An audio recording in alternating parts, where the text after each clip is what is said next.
The year is 1099 AD, and Jerusalem smells of dust, blood, and sanctity, the perfume of medieval victory. After 4 years of marching and massacres, the First Crusade had done the impossible, captured the Holy City. To its survivors, it proved that God could indeed be persuaded by steel. But conquest was easier than keeping what they'd won. The new Christian kingdom was small, exposed, and almost empty of soldiers. Most knights went home to boast of miracles. Those who stayed behind found themselves guarding roads swarming with bandits. Pilgrims still came by the thousands, trudging across deserts to pray where Christ had walked, but faith made poor armor. Ambushes and kidnappings turned devotion into a death wish. Something had to change. Back in Europe, the Church had learned to weaponize guilt. Popes like Urban II promised absolution to anyone who fought for God. His fiery speech at Clermont in 1095 had unleashed the Crusades, an inspired blend of sermon and sales pitch that made knights believe bloodshed could be holy. The idea stuck: violence, if sanctified, could serve salvation. 2 decades later, in the uneasy peace after the First Crusade, one man gave that idea structure. Hugues de Payan, a French knight of quiet conviction, proposed to King Baldwin II of Jerusalem something radical: a brotherhood of warriors who would take monastic vows, poverty, chastity, obedience, and devote their lives to protecting pilgrims, monks with swords. Baldwin, desperate for protection and impressed by courage he didn't have to pay for, agreed. In 1119, 9 knights swore their vows before the Patriarch of Jerusalem. They had no lands, no money, and so few horses that 2 men shared one. They called themselves the poor fellow soldiers of Christ, and of the Temple of Solomon, a title far grander than their circumstances.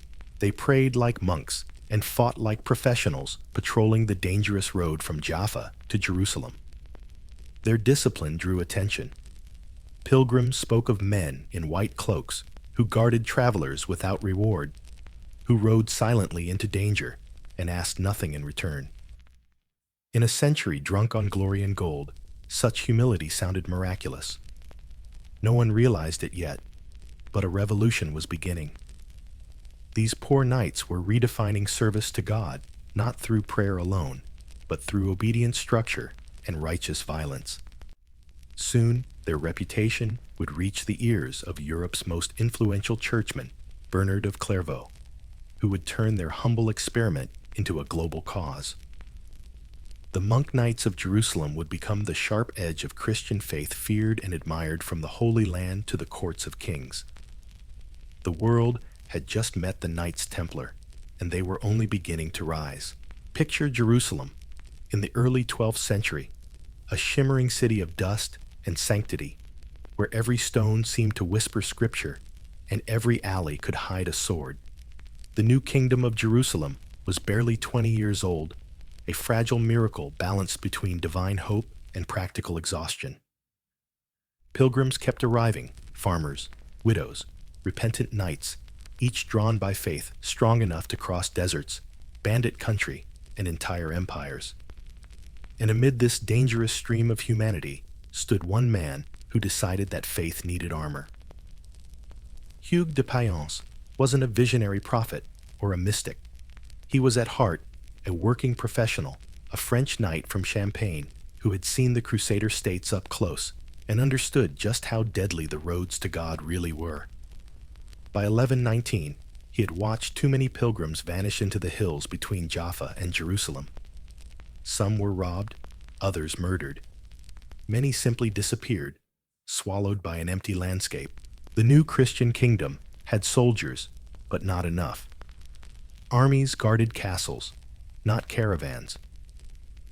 So Hugues proposed something radical: a brotherhood of warriors who would live under religious vows, yet dedicate their lives to protecting travelers. It was an idea that seemed almost absurd at first. Monks who fight knights, who take vows of poverty. But in a world where contradictions often passed for miracles, it caught the attention of King Baldwin II and Patriarch Warmond of Jerusalem. The king, pragmatic to the bone, saw an opportunity. His garrisons were stretched thin, and a handful of disciplined men who would guard pilgrims without demanding pay sounded like divine efficiency. So it began with 9 men. Just 9. Each one a knight of good standing, each one swearing the impossible to abandon wealth, comfort, and vanity, and to wield the sword not for gold or glory, but for the safety of strangers. Their names echoed like the start of a myth: Godfrey de Saint-Omer, Payen de Montdidier, André de Montbard, Archambault, de Saint-Aignan, Geoffrey Bizol, and others now half lost to history. Together they became Pauperes, Comiliton, Christi, Templic, Salomonici, the poor fellow soldiers of Christ and of the Temple of Solomon. That title wasn't branding, it was geography. Baldwin granted them lodgings in a wing of his palace that sat atop the Temple Mount, what Christians believed were the ruins of King Solomon's temple. The site was considered sacred, a place where heaven had once brushed against human stone. To the new brotherhood, it was a headquarters that carried both blessing and burden. They prayed where ancient priests had walked trained in courtyards that echoed with the footsteps of prophets. Their daily life unfolded between scripture and steel. From the beginning, poverty wasn't just a virtue, it was a survival strategy. They owned almost nothing. Contemporary chroniclers claim that 2 knights had to share 1 horse, and this image, 2 warriors riding a single steed, became the order's official seal. It was both literal and symbolic, a statement that they served not themselves, but one another, bound by humility in a world obsessed with display. Their equipment was donated, their meals meager, their quarters sparse. Yet there was something magnetic about them. Other knights weary of politics and sin began to drift toward this new calling. Imagine the appeal, a chance to fight with purpose, to lay aside vanity, to turn the chaos of the battlefield into a form of prayer. The poor soldiers of Christ represented a kind of spiritual rebellion against the decadent nobility of Europe. But not everyone was impressed. To the established church, the very concept of warrior monks bordered on theological malpractice. Monks were meant to pray, not kill. Knights were supposed to fight, not chant psalms.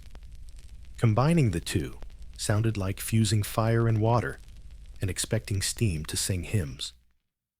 Local clergy worried about accountability. Were these men bound by the rules of monasteries or the codes of chivalry? Who could discipline a knight who answered only to God? For a while, the Templars existed in this gray zone, neither fully monastic nor fully military, tolerated because they were useful. They guarded the dangerous road between Jaffa and Jerusalem, forming armed convoys that turned the journey from a death sentence into a manageable risk. Their reputation grew with every safe arrival of pilgrims. Word spread through taverns and cathedrals. There were men in white cloaks who rode without fear, who asked for no payment, who would die to protect strangers they had never met. And yet, within their austere chambers on the Temple Mount, doubts lingered. Could violence ever truly be holy? Could men who shed blood still call themselves servants of peace? Even the knights themselves wrestled with that contradiction. They prayed before every patrol, confessed before every campaign, and carried their swords as if they were crosses, symbols of both faith and sin. Slowly, their legend began to ripple back toward Europe. Pilgrims returned with tales of these silent guardians who lived like monks and fought like lions. In an age starved for heroes, these stories caught the ear of one of the most powerful men in Christendom, Bernard the Abbot of Clairvaux. Bernard was a celebrity theologian before celebrity existed, a monk with the rhetorical power of a rock star and the moral weight of a saint. When he learned that one of the knights, André de Montbard, was his own uncle, his curiosity turned into advocacy. Under Bernard's influence, the Templars' image transformed from eccentric novelty to divine innovation. Bernard saw in them a solution to the Church's most awkward problem: what to do with Europe's surplus of violent men. His endorsement framed the Templars not as sinners with swords, but as saints in armor, men who fought for justice rather than vanity. He would later write a glowing defense titled "In Praise of the New Knighthood," calling them fearless in battle, modest in victory. With those words, the Templars were no longer a curiosity. They were a crusading ideal. But back in Jerusalem, the 9 knights kept to their daily rhythm, still unknown, still hungry. They rose before dawn to pray, then mounted their horses to patrol the twisting roads of Judea, where bandits hid behind olive trees and every ridge could conceal an ambush. They rode in pairs shields painted with the simple red cross that would one day terrify armies. To the weary pilgrims, they escorted these men must have looked like angels in armor, appearing out of the dust, silent and disciplined, leading them safely to the Holy Sepulchre. For nearly a decade they lived this way, poor small in number, but unstoppable in conviction. Each successful escort was a sermon without words. Each battle won against robbers was an act of faith in motion. They weren't chasing relics or relics of glory. They were building something far more enduring: trust. By the late 1120s, Hugues de Payan realized that if the Brotherhood were to survive, it needed legitimacy, rules, structure, and recognition. The Knights could no longer exist as an inspired experiment. They had proven their worth through action. Now they needed the Church to see it. And so Hugues prepared to travel back to Europe, not as a soldier, but as an ambassador, carrying with him not gold or relics, but an idea powerful enough to reshape Christendom. 9 men had taken a vow in the name of protection, humility, and faith. In less than 10 years, that vow had evolved into something larger than any of them could have imagined: a seed of power and mystery that would grow into one of the most formidable institutions in medieval history. The road from Jerusalem to Rome was long, but Hugues de Payan rode it with purpose. The world's first military monks were about to step out of the desert and into destiny. The morning light over Jerusalem was the color of pale gold, that quiet, blinding kind that makes even broken stones look holy. King Baldwin II stood on the elevated platform, known since biblical times as Mount Moriah, gazing toward the gleaming dome that rose where Solomon's temple had once stood. To the Christian imagination, this place was a fusion of myth and reality, of scripture and conquest. And it was here, amid the ruins of the ancient temple, that Baldwin decided to house his strange new brotherhood of knights. It wasn't just charity, it was strategy. The kingdom he ruled was constantly bleeding garrisons, understrength roads, unsafe, and too few soldiers to protect the lifeblood of Jerusalem, its pilgrims. The 9 knights, led by Hugues de Payan, had proven themselves quiet, efficient, incorruptible. They had fought off bandits along the Jaffa Road, rescued travelers, and done it all without asking for reward. In a land where loyalty was measured in coin, their poverty was more convincing than any sermon. So Baldwin made a gesture that would change history. Around the year 1120, he granted the knights quarters in his own palace on the Temple Mount, a sprawling complex adjoining the Al-Aqsa Mosque, which Crusaders believed stood on the ruins of King Solomon's temple. To medieval Christians, this wasn't just real estate. It was sacred geography. In the European imagination, Solomon's temple was the architectural embodiment of divine wisdom. To live and pray upon its stones was to walk in the shadow of God's original blueprint for holiness. The knights accepted the king's offer with awe. They moved their few belongings, horses' armor, a handful of manuscripts, into the vaulted chambers beneath the mount. Their white mantles fluttered in the dusty air as they unpacked among columns that had stood since the days of the Umayyad caliphs. Somewhere above them, sunlight streamed through narrow slits, illuminating mosaics older than the Crusader kingdom itself. Their new home wasn't comfortable, but it was monumental. The Crusaders called the building Templum Salomonis, the Temple of Solomon, and from it came the name that would define them forever, the Knights of the Temple, or simply the Templars. The symbolism was almost too perfect. In biblical memory, Solomon's temple had been the dwelling place of God's presence on earth, the Holy of Holies.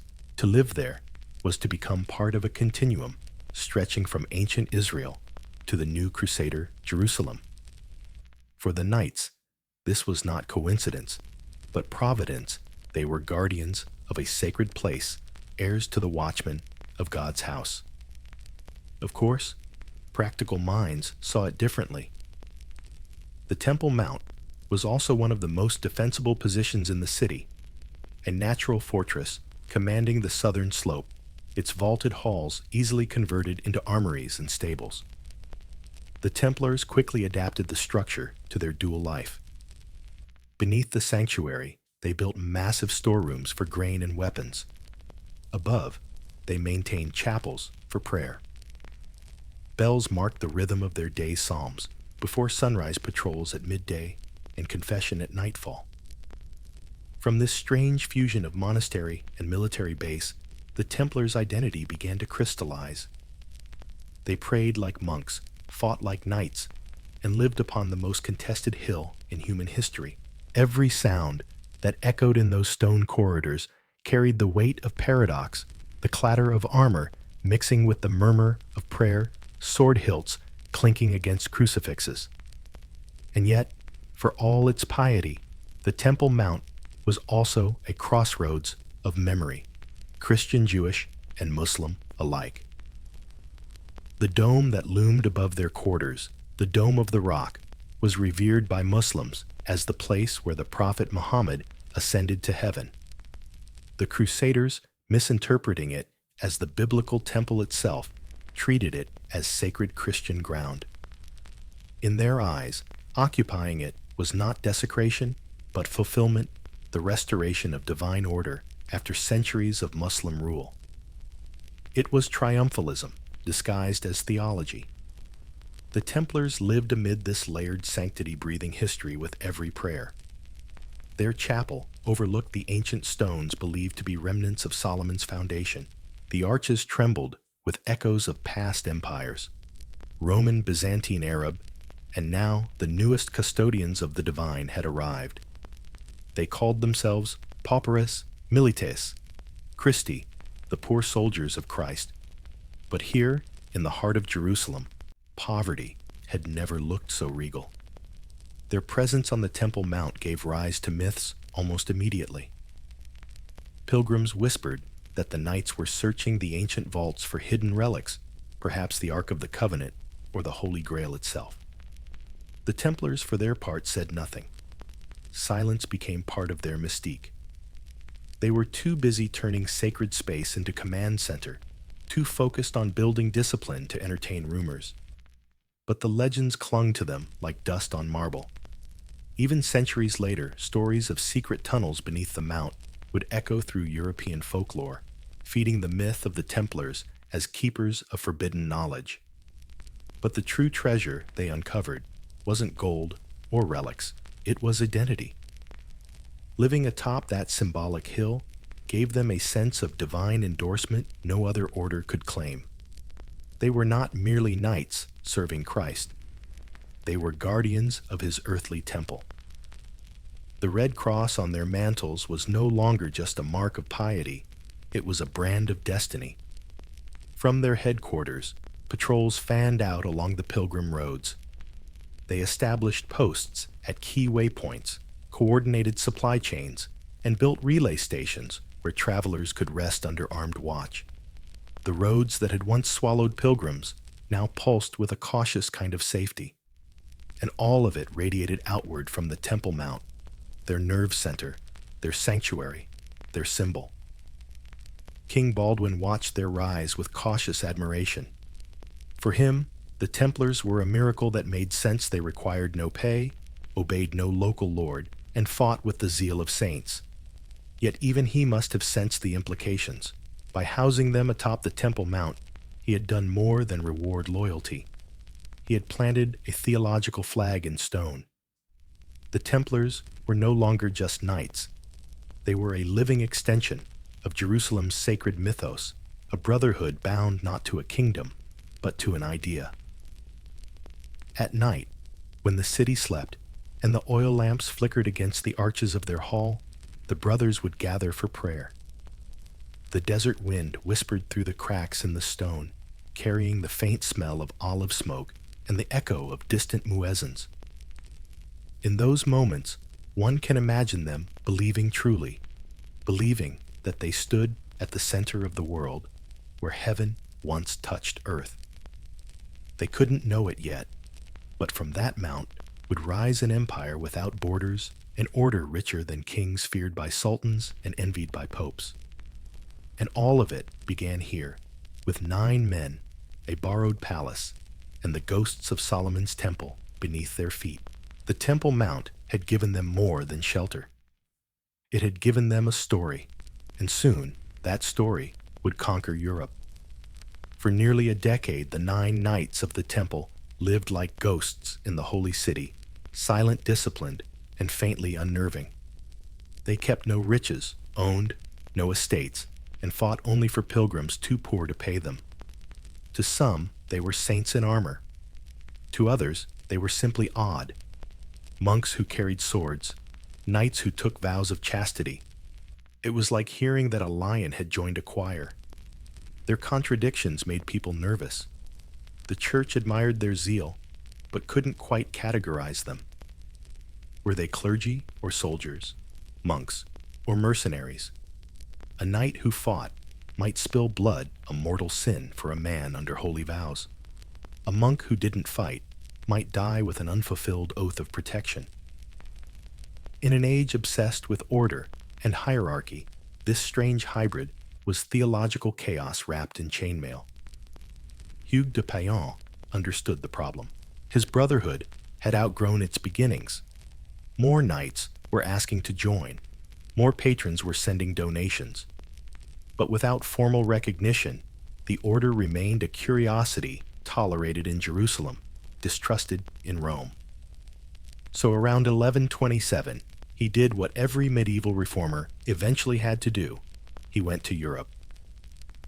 Imagine that journey, a man of the East returning to the cold stone cathedrals of France, dusty from desert winds, speaking of sacred war and holy poverty. Hugues traveled from Flanders to England, gathering recruits' funds and, more importantly, curiosity. Everywhere he went, people asked the same question: who are these warrior monks, and what do they really want? The answer came not from soldiers, but from one of the greatest minds of Christendom, Bernard Abbot of Clairvaux. Bernard was a Cistercian monk, the spiritual celebrity of his age. He could humble kings with a sermon and terrify bishops with a letter. To him, faith wasn't quiet contemplation, it was a crusade of the soul. And he had a family connection. One of the 9 original knights, André de Montbard, was Bernard's uncle. When Bernard heard of his uncle's strange new vocation, he was skeptical, but intrigued. The idea of fusing prayer and battle appealed to his sense of divine paradox. After all, what better way to redeem the violence of Europe's knights than by baptizing their swords? So when Hugues de Payan arrived in France, the 2 men met a soldier with calloused hands and a monk whose words could move armies. Together, they forged a vision that could turn suspicion into sanctity. Their stage was set at the Council of Troyes in January 1129. Picture the hall bishops in heavy robes, abbots clutching parchment scrolls, nobles whispering over the sound of firelight on stone. At the center stood Hugues and his companions, poor men from a faraway land, their white mantles still plain, their boots still dusty from the road. Before them loomed the hierarchy of the church, ready to decide their fate. The atmosphere was tense. Some clerics muttered that the knights had invented their own rule without papal consent. Others worried about the moral implications of violence sanctified by prayer. "Can a man serve God with a sword?" one bishop reportedly asked. Bernard rose to answer. He didn't shout. He didn't thunder. He simply spoke with the calm authority of a man who believed that truth did not need volume to be divine. His words later became immortalized in a treatise he would write afterward, De Laude Novae Militia, in praise of the new knighthood. Bernard argued that these knights were not killers in armor, but martyrs in waiting men who risked their lives not for conquest, but for conscience. They fear neither demons nor men, he wrote, for their body is protected by steel, and their soul by faith. To Bernard, they were a cure for a violent age proof that courage could be consecrated. It was a rhetorical triumph. The assembly at Troyes approved the order's formal recognition, granting them legitimacy as a new kind of monastic community, a militia Christi, an army of Christ. Bernard himself helped draft their rule, borrowing heavily from Cistercian discipline. The Templar life would now be regulated down to the smallest detail: how many times they prayed, what they ate, how they groomed their beards. Short, always short. No vanity, no curls. God apparently preferred his knights tidy. The rule blended austerity with practicality. Knights would eat in silence while listening to scripture. They were forbidden to hunt for sport gamble, or even kiss women not even their mothers. Their clothes had to be simple, their armor functional. They slept in communal dormitories, ready to fight at a moment's notice, their swords always within reach. And above all, they would obey without hesitation, without pride, without question. Then came the symbols that would make them immortal. Pope Honorius II placed them directly under papal protection, freeing them from the authority of local bishops or kings. They were now accountable to no one but God and Rome, an independence that would later make them both powerful and dangerous. To mark their sanctified purpose, Pope Eugenius III added one final touch: the Red Cross. It was simple, unmistakable, and loaded with meaning. Red for martyrdom, cross for sacrifice. When stitched onto their white mantles, it turned poverty into power, anonymity into identity. The white represented purity of intent, the red, readiness to die. From that moment, every Templar who rode into battle did so wearing his own funeral shroud. Europe was spellbound. The idea of holy warriors ignited imaginations from Scotland to Sicily. Nobles sent sons to join. Peasants sent coins for prayers. The poor soldiers of Christ were no longer 9 men with borrowed horses, they were an institution. And yet the irony was exquisite. The very qualities that once made them suspicious, their independence, their discipline, their refusal to serve any earthly master, were now their greatest strengths. The Church had not only accepted the paradox of warrior monks, it had sanctified it. As Hugues de Payan knelt before the council to receive formal blessing, one chronicler wrote that a new knighthood was born not of this world, but of heaven. He wasn't wrong. From that moment on, the Templars would stand apart from every other order, every other army, every other man. When the council ended, Hugues returned to Jerusalem with papal seals and new recruits. Behind him trailed not just knights, but an idea powerful enough to reshape Christendom, the union of faith enforce poverty and prestige, obedience and autonomy. The red cross gleamed against the white mantles as they rode through the streets of the holy city. Ordinary people knelt as they passed, whispering blessings. To the pilgrims, these men were the promise of safety. To kings and lords, they were the church's new weapon. No one yet realized that this weapon would one day rival its creators, that beneath the white and crimson would grow the seeds of an empire too independent for comfort. But for now, the bells of Jerusalem rang, and the temple knights prayed. From suspicion had come sanction, and the world had just witnessed the birth of legend. Discipline was the spine of the Templar order. Without it, they would have been just another band of heavily armed idealists. With it, they became an institution that outlived kings. After the Council of Troyes in 1129, when papal recognition turned 9 knights into the most envied brotherhood in Christendom, the next step was to codify their existence, to put divine purpose into written form. That document became their soul, the Templar rule. It wasn't just a list of do's and don'ts. It was a psychological architecture designed to strip away pride, ego, and temptation until only obedience remained. Drafted under the watchful intellect of Bernard of Clairvaux, and inspired by monastic traditions of the Cistercians and Benedictines, the rule sought to fuse two worlds that had never coexisted comfortably, the cloister and the battlefield. The first version contained 72 articles. Later expansions would balloon it into several hundred each one, an attempt to anticipate human weakness before it could sprout. It dictated when the brothers prayed what they ate, how they rode, what they could own nothing, and even how they could sneeze quietly, preferably so as not to disturb the divine order of silence. Their daily life unfolded like clockwork. Before dawn, the bell rang for matins, the first prayer office of the day. In the chill dark of their dormitories, rows of knights rose from straw pallets, still half dreaming of battles, and filed silently toward the chapel. The candlelight flickered off their shaven faces and short, disciplined beards as they chanted psalms in Latin verses of penitence echoing against stone. The sound was low and resonant, as if the mountain itself prayed with them. After lauds and mass came the day's labors, maintenance of arms care, of horses' patrol duty, if stationed in the east, or administrative work, if serving in a European commandery. Everything, even warfare, was conducted under the shadow of ritual.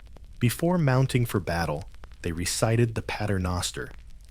Before drawing swords, they made the sign of the cross. Each charge into combat was to them a form of liturgy chaos wrapped in prayer.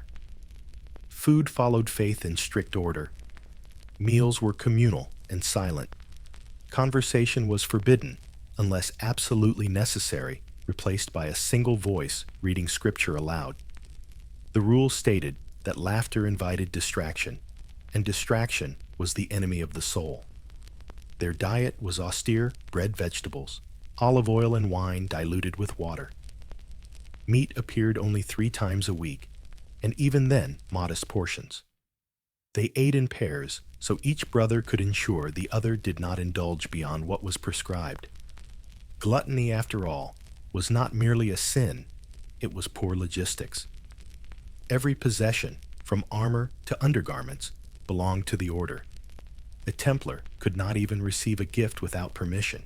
The vow of poverty was absolute: no silk, no gold, no personal horses beyond what the order allotted. A knight who arrived with wealth surrendered it at the door. In return, he received a uniform and a purpose.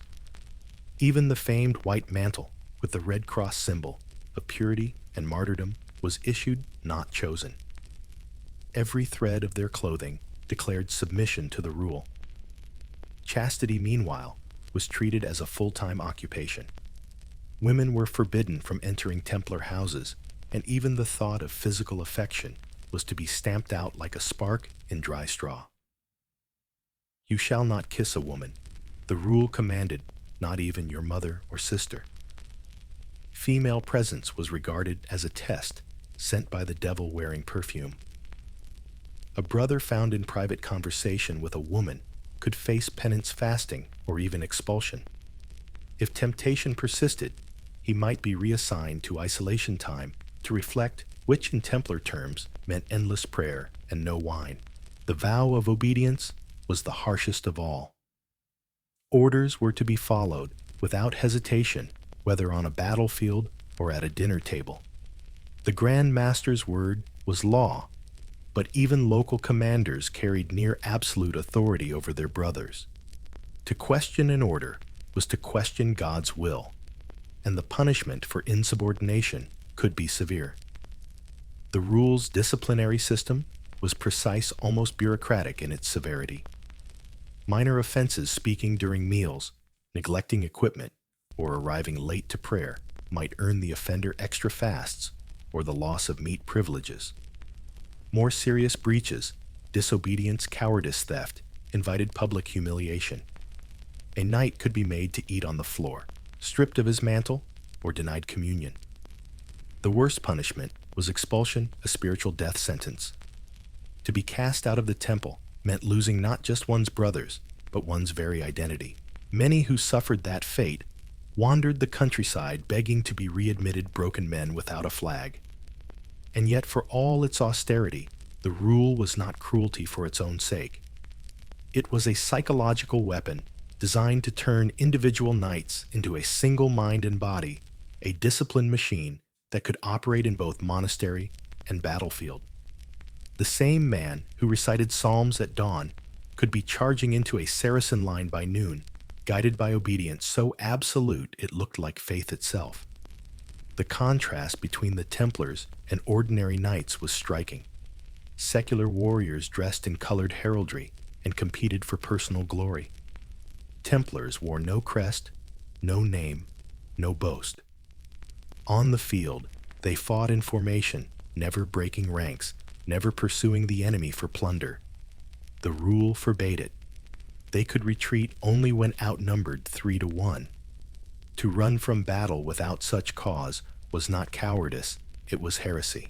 Perhaps the most revealing line in their code was this: "The brother shall love nothing but God and the temple." Not their homeland, not their family, not even their own lives. In an age of feudal loyalty that was revolutionary, the Templars belonged to no king, no country, no border. Their only lord was invisible. That freedom from earthly allegiance made them uniquely powerful and quietly dangerous. Templar discipline extended even into the realm of mercy. Their rule required humane treatment of captives and strict adherence to truces even with Muslim foes. A brother who broke an oath or violated a peace agreement dishonored not just himself, but the order's sacred reputation. The Templars' word was said to be as unbreakable as their sword. In battle, the rule came alive as choreography. Trumpets signaled maneuvers. Banners moved like clock hands. Knights advanced in silence, their formation, tight enough that a mouse could not slip through, according to chroniclers. The first line absorbed the impact, the second struck like a hammer, and the third remained in reserve, a disciplined rhythm learned through years of training and prayer. There was no shouting, no chaos. Only the creak of leather, the clash of metal, and the sound of breath behind visors. Every act of violence, every swing of a blade was framed as devotion. If he kills an enemy, Bernard had written, he is not a murderer, but an instrument of God. It was theology weaponized the conviction that killing could be an act of love, provided it was done under divine obedience. For a medieval knight, it was the perfect reconciliation of duty and salvation. For later generations, it would become a dangerous precedent. Still within the order's own walls, life was not all severity. The brothers shared a deep sense of fraternity, born from exhaustion danger, and the shared absurdity of trying to be holy in armor. They prayed for one another, before each campaign buried their dead with psalms instead of dirges, and believed sincerely that every act of endurance was a step toward eternal reward. When night fell, they returned to their dormitories, swords laid beside their beds, ready to wake at any moment to the trumpet's call. In the flicker of oil lamps, the red crosses on their cloaks, seemed to pulse like heartbeat symbols of blood, freely given both Christ's and their own. The rule had done its work.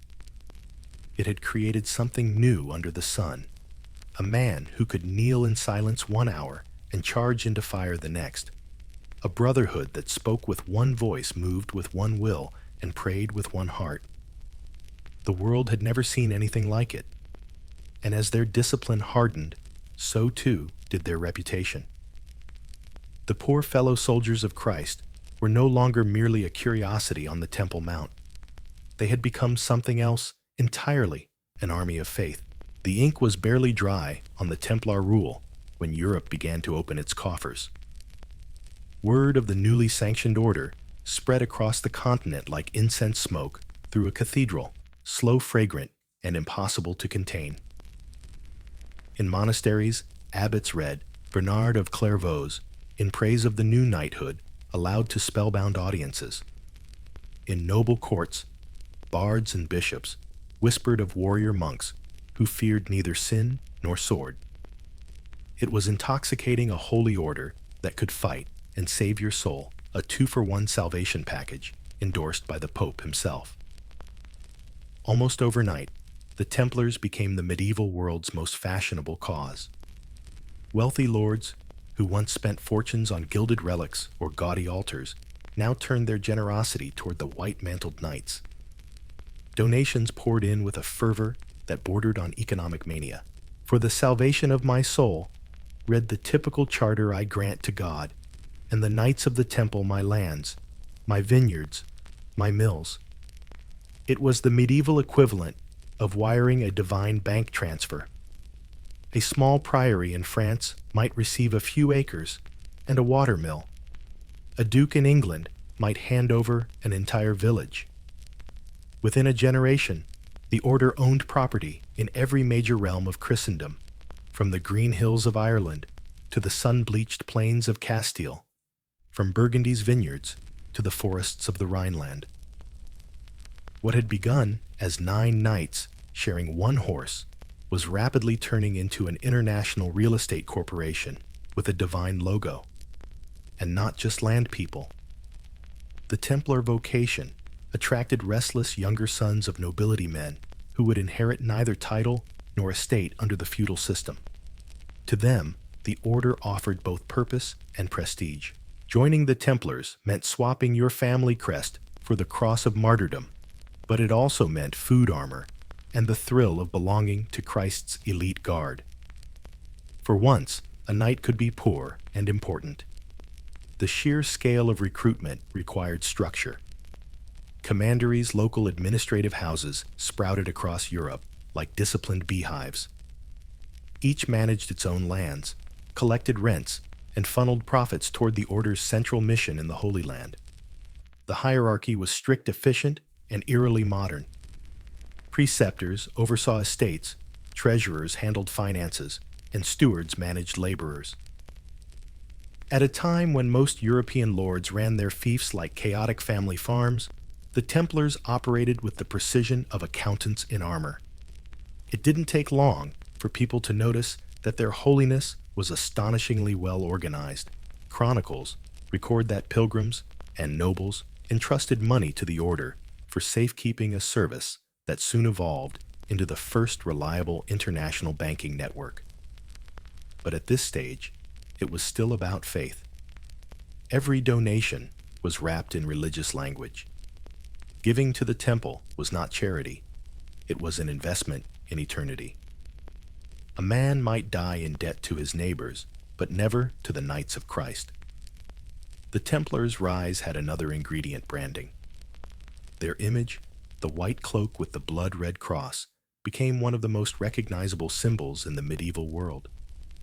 When a column of Templars rode through a market town, people fell silent. Children crossed themselves. Merchants offered food for the glory of God.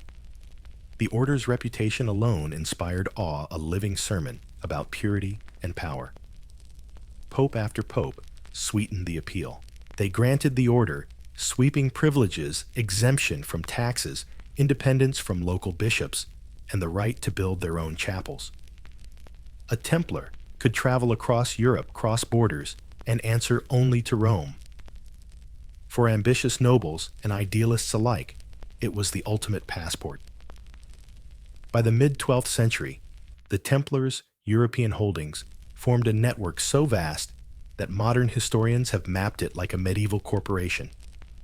In France, alone hundreds of estates stretched from Champagne to Provence.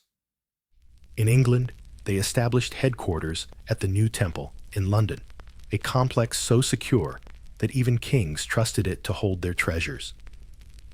In Spain, their castles lined the frontier of the Reconquista fortresses of stone and faith defending Christian kingdoms from Moorish raids. These estates were not decorative, they were engines of income.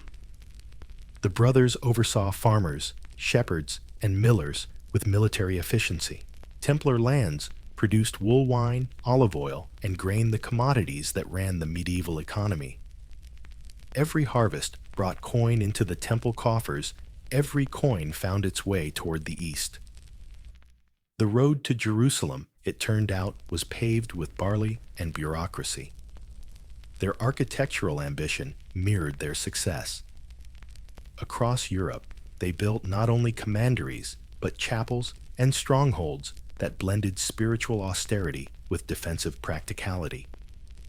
Round churches, modeled after the Holy Sepulchre in Jerusalem, began appearing in Paris, London, and Tomar. These were not just places of worship. They were three-dimensional advertisements, stone replicas of the sacred geography that defined the Templars' mission. Enter one, and you were symbolically entering Jerusalem itself. The knights, who had once begged for food, now found themselves stewards of a fortune. Yet paradoxically, they remained personally poor. The rule forbade individual ownership. Wealth belonged to the order, not the man. A Templar might ride through Burgundy, surrounded by peasants who bowed as he passed, but beneath his white cloak, he owned nothing but faith and fatigue. It was a system that kept pride in check, at least in theory, while making the institution itself impossibly rich. Of course, not everyone rejoiced at this holy prosperity. Some bishops muttered that the order's privileges undermined their authority. Kings eyed Templar estates with growing jealousy. But for the moment, those criticisms were whispers lost beneath the sound of hammers, building new fortresses, and pilgrims chanting gratitude on roads now patrolled by the temple's men. The order's growth seemed unstoppable. Every crusade brought new recruits. Every martyrdom brought new donors. When Christian armies triumphed, the Templars were hailed as God's chosen soldiers. When they failed, donations increased out of guilt and fear. It was a win-win model. Sin and salvation monetized. Within a century of their founding, the Templars had become more than an order. They were a system, a network of faith and finance spanning Christendom. Their wealth funded armies, their influence crossed borders, and their signature red cross had become the most powerful emblem in the medieval world. But power like gold is heavy to carry. Every tithe, every acre, every new recruit tightened the tension between their vows of humility and the empire they were quietly building. For now, though, no one dared question them. Europe believed it was witnessing a miracle, the marriage of piety and prosperity. And miracles, as history loves to remind us, are expensive. The Holy Land was not kind to dreamers. The deserts around Jerusalem swallowed armies as easily as they swallowed prayers. For 2 centuries, the Crusader states clung to a narrow strip of coast between the Mediterranean and oblivion, a fragile line of ports, hills, and fortresses that had to hold against a world of enemies. It was here that the Knights Templar turned faith into architecture, building in stone what they could not secure in numbers permanence. The Templar castles were not monuments to comfort. They were instruments, equal parts sanctuary, fortress, and symbol. To the wandering pilgrim, their walls promised safety. To the enemy, they announced defiance. To the brothers themselves, they were living sermons in limestone, every tower a prayer, every portcullis a vow.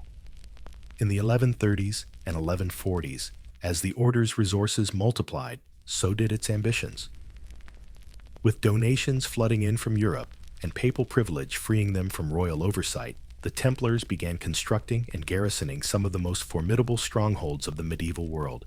Their early fortifications were modest square keeps, perched on hills, recycled from earlier Muslim or Byzantine structures.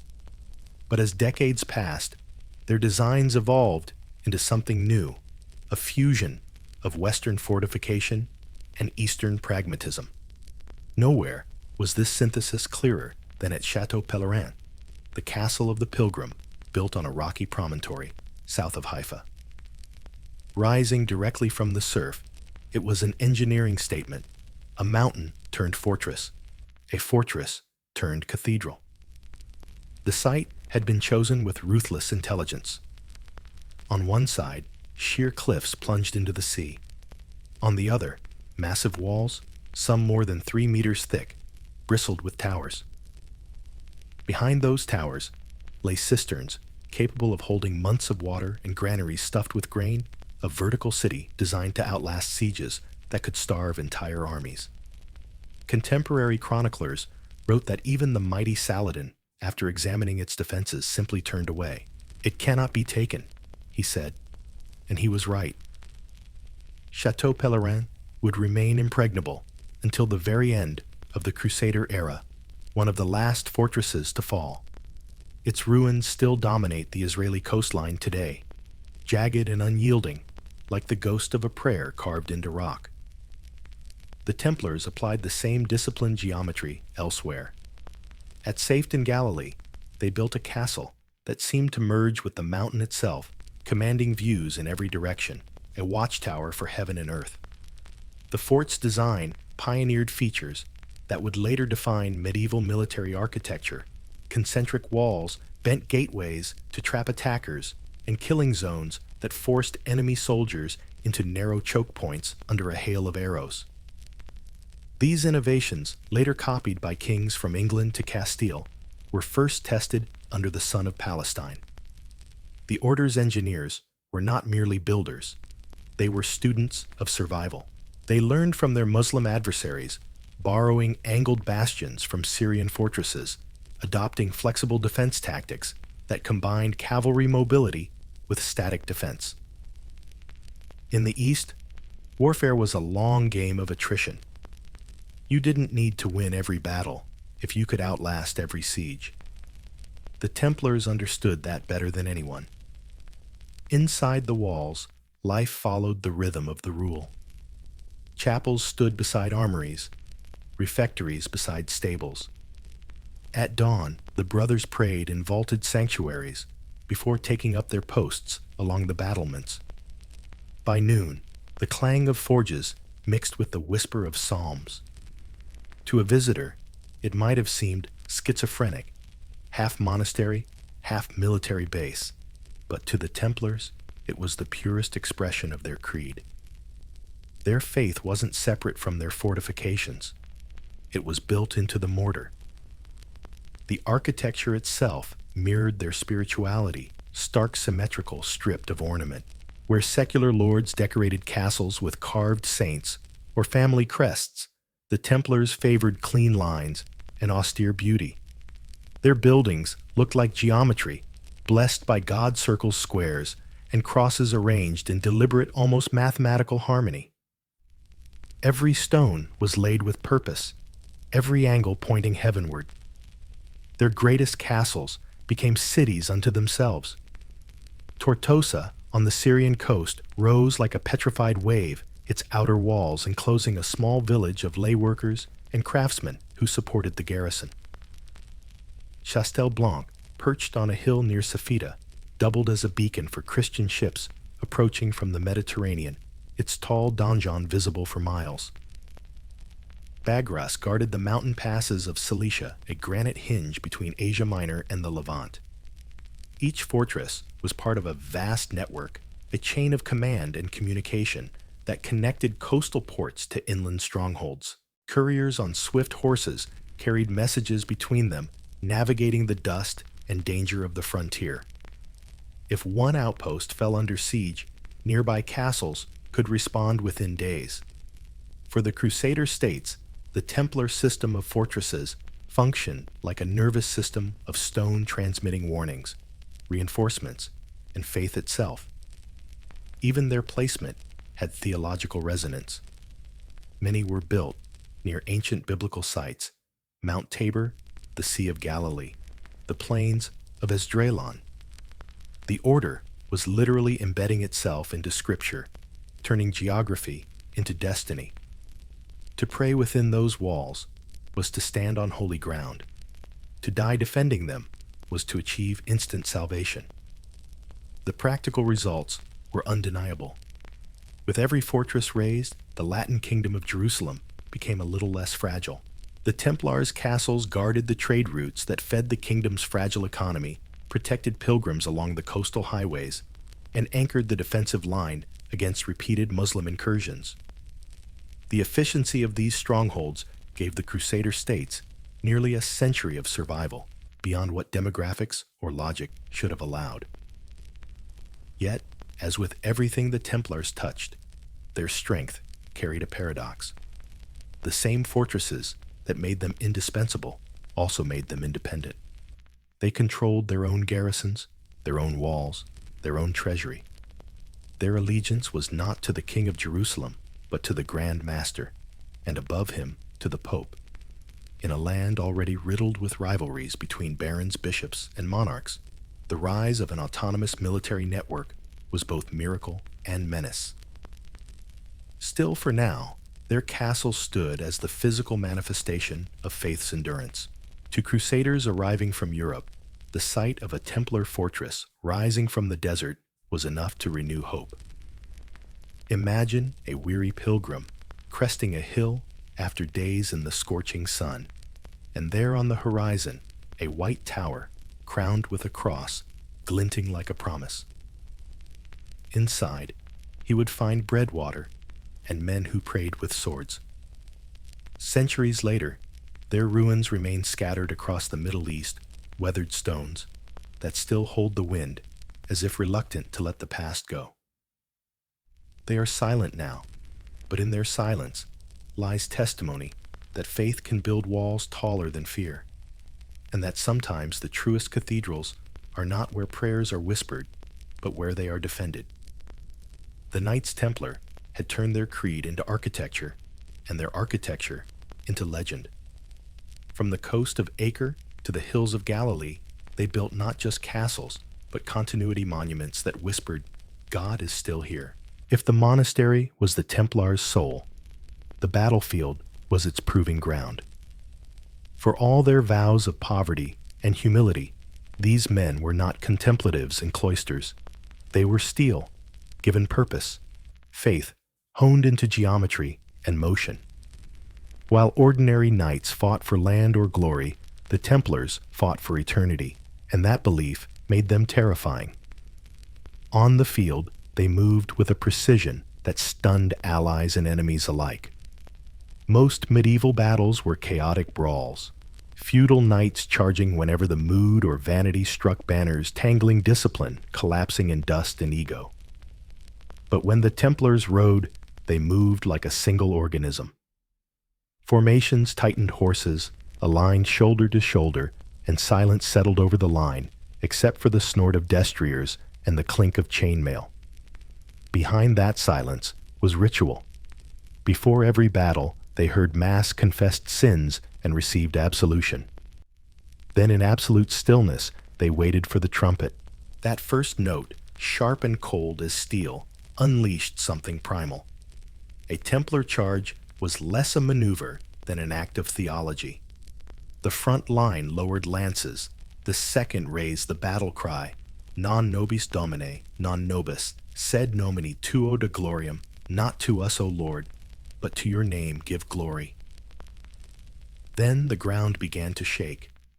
Chroniclers tell of entire enemy lines breaking before the knights even struck. The sheer mass of armored horses driven at full gallop was a force of nature the medieval equivalent of a shockwave.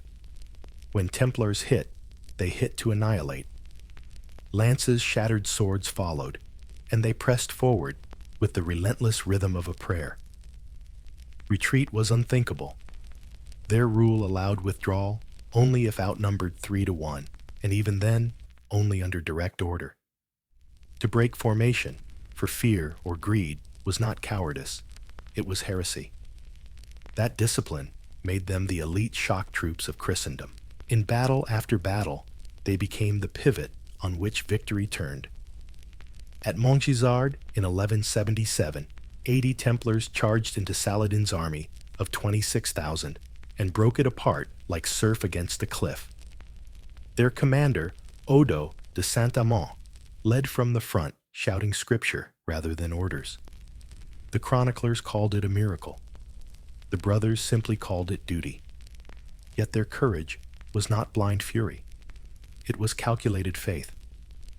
Templar commanders trained for efficiency, the precise timing of cavalry waves, the coordination of reserves, the discipline to obey signals even in chaos. Their horn calls were codified. Their banners communicated formation shifts like silent orders from heaven. Every brother knew his position, his sequence, his purpose. They fought like monks reciting psalms repetition until perfection. Their effectiveness came not only from courage, but from structure. The Templar army was divided into layers. The first line consisted of the fully ordained knights, the armored elite, whose destriers and weapons represented the pinnacle of medieval warfare. Behind them rode the sergeant's lighter cavalry, recruited from non-noble ranks, often men of brutal endurance and ferocious loyalty. Supporting both were squires and infantry drawn from local forces, and volunteers commanded with military precision. Their standard, the Botian half-black, half-white, embodied their creed: white for purity, black for the sin they sought to crush. In battle, the sight of it rallying above the dust meant the Templars still stood. If the banner fell, the remaining brothers were required to regroup around it or die trying. A knight who abandoned the Botian would face expulsion, or worse, the eternal shame of a broken oath. To their enemies, this unity bordered on madness. Muslim chroniclers often wrote of the Templars with grudging admiration, calling them the fiercest of the Franks and men who know not flight. Saladin himself, who despised their zeal but respected their courage, once said that 100 Templars were worth 1,000 ordinary knights. It wasn't an exaggeration, it was logistics.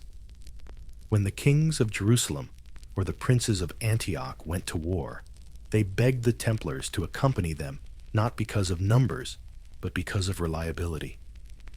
Feudal levies might panic, mercenaries might flee. The Templars would hold. Their presence anchored armies that might otherwise crumble. Even their deaths were strategic. When the order fought to the last man, it bought time for others to escape. That, too, was written in the rule. A Templar's body was an expendable wall. The cost of such devotion was staggering. At the Battle of Hattin in 1187, nearly the entire Templar contingent died defending the relic of the True Cross. Those captured were executed by Saladin, who considered them too dangerous to ransom.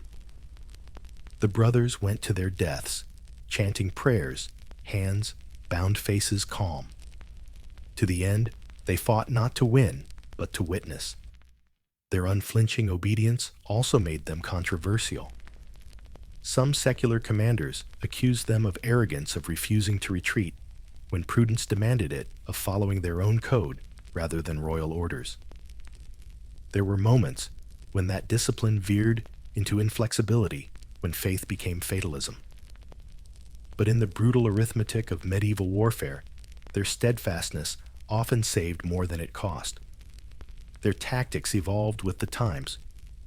The Templars embraced crossbows long before many European armies did, deploying disciplined volleys from behind movable shields. They maintained specialized engineers to build siege engines and bridges, and used scouts trained in Arabic to anticipate enemy movements. They weren't just brave, they were professionals. In an age when most warfare was seasonal improvisation, the Templars fought like a standing army centuries ahead of its time. Even their horses were soldiers. Each knight was assigned 3 a charger a spare, and 1 kept in reserve. Their breeding programs in both East and West produced animals strong enough to carry armor, yet agile enough for desert terrain. The brother assigned to care for these mounts, the Turcopolier, oversaw native auxiliaries skilled in light cavalry tactics. These Turcopoles provided mobility and reconnaissance, allowing the Templars to strike with precision rather than brute force. When battle ended, their discipline continued. Fallen brothers were gathered and buried with prayer, their armor repaired, their weapons redistributed. The order mourned without spectacle, no weeping, no eulogies. Death in service was not tragedy, it was completion. Their reputation spread faster than any army. To Christian chroniclers, they were angels of war. To Muslim poets, demons in white. In truth, they were neither only men who had trained themselves to erase the line between courage and obedience. Their mastery lay not in skill alone, but in conviction so absolute that fear had no foothold. By the mid-12th century, the Templars had become the sword arm of Christendom, the shock troops kings dreamed of commanding but never could. When they charged, the ground itself seemed to shudder. When they fell, entire kingdoms grieved. They had achieved the impossible fusion. Their founders envisioned monks who made war as devotion knights who prayed through motion. To witness them in battle was to see faith given form, terrible, disciplined, and divine. By the middle of the 12th century, the Templars had become more than just a military brotherhood. They were a political organism pulsing at the very heart of the Crusader world. The white mantles with red crosses no longer represented 9 obscure knights in Jerusalem, but a transcontinental institution with its own laws, treasury, and network of fortresses. In a kingdom built on fragile alliances and perpetual war, that kind of independence was both blessing and provocation. The kingdom of Jerusalem itself was a patchwork of miracles and mistakes. Founded on faith, governed by ambition, it was constantly balancing on the edge of ruin. Its kings, Baldwin II, Fulk of Anjou, Amalric. Baldwin IV were part warrior, part diplomat, and part gambler. They ruled over a population that was mostly non-Christian, dependent on the goodwill of Italian merchants, and surrounded by Muslim powers that were far more numerous and at times far better organized. Into this delicate ecosystem strode the Templars' swords polished and rule in hand, answering to no one but the Pope. It was an arrangement that worked wonderfully until it didn't. At first, the kings of Jerusalem welcomed the order's presence. Baldwin II had been their earliest patron, giving them their home on the Temple Mount. His successors relied on the Templars to guard the kingdom's lifelines, the roads between ports like Acre and Jaffa, the fortresses at Gaza, and safed the supply routes that fed Jerusalem itself. A Templar garrison was a guarantee of discipline and endurance. Their fortresses became strategic anchors of the realm outposts of stone and sanctity that extended royal influence without draining royal coffers. But every favor came with fine print. The Templars answered only to the Pope, not the crown. They paid no taxes, owed no feudal service, and kept their own treasury.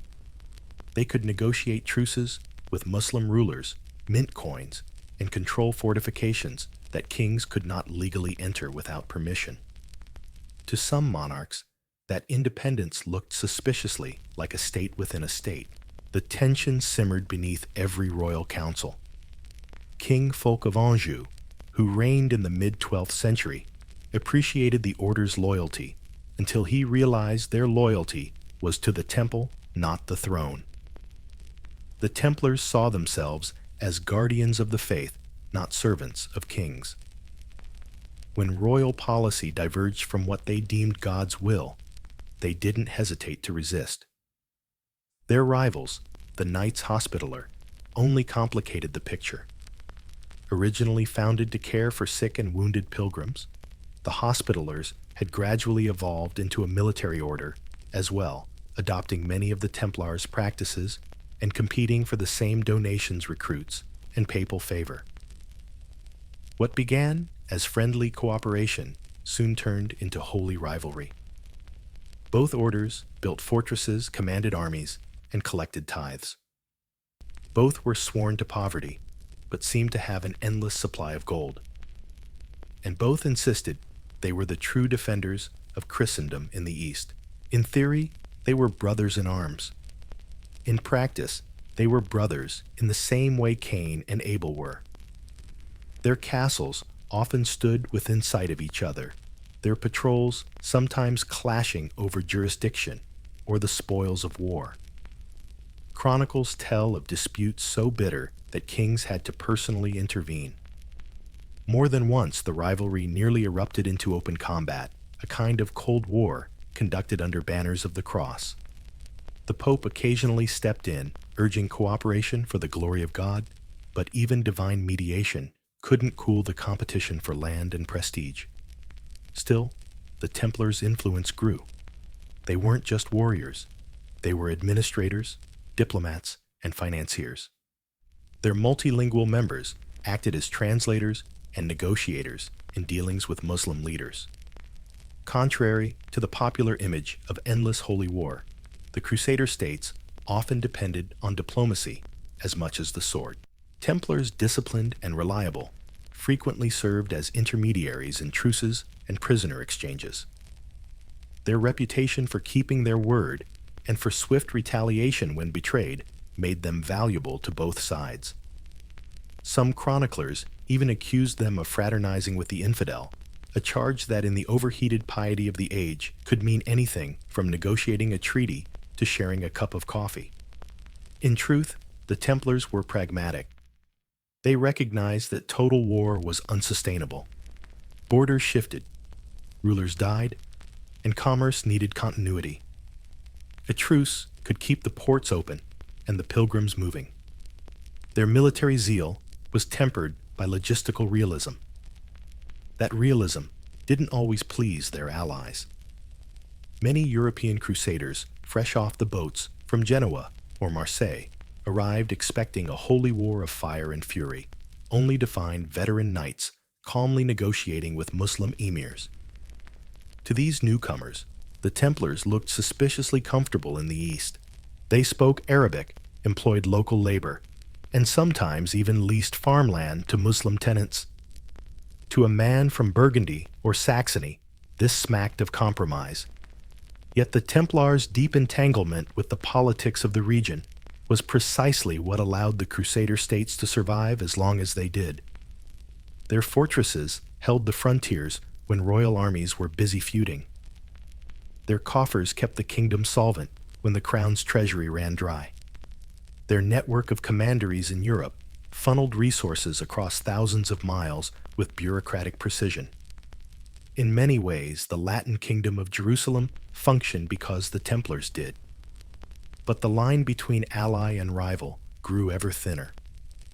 Every privilege they enjoyed, their immunity, their wealth, their papal protection, was a reminder to kings of how little control they had.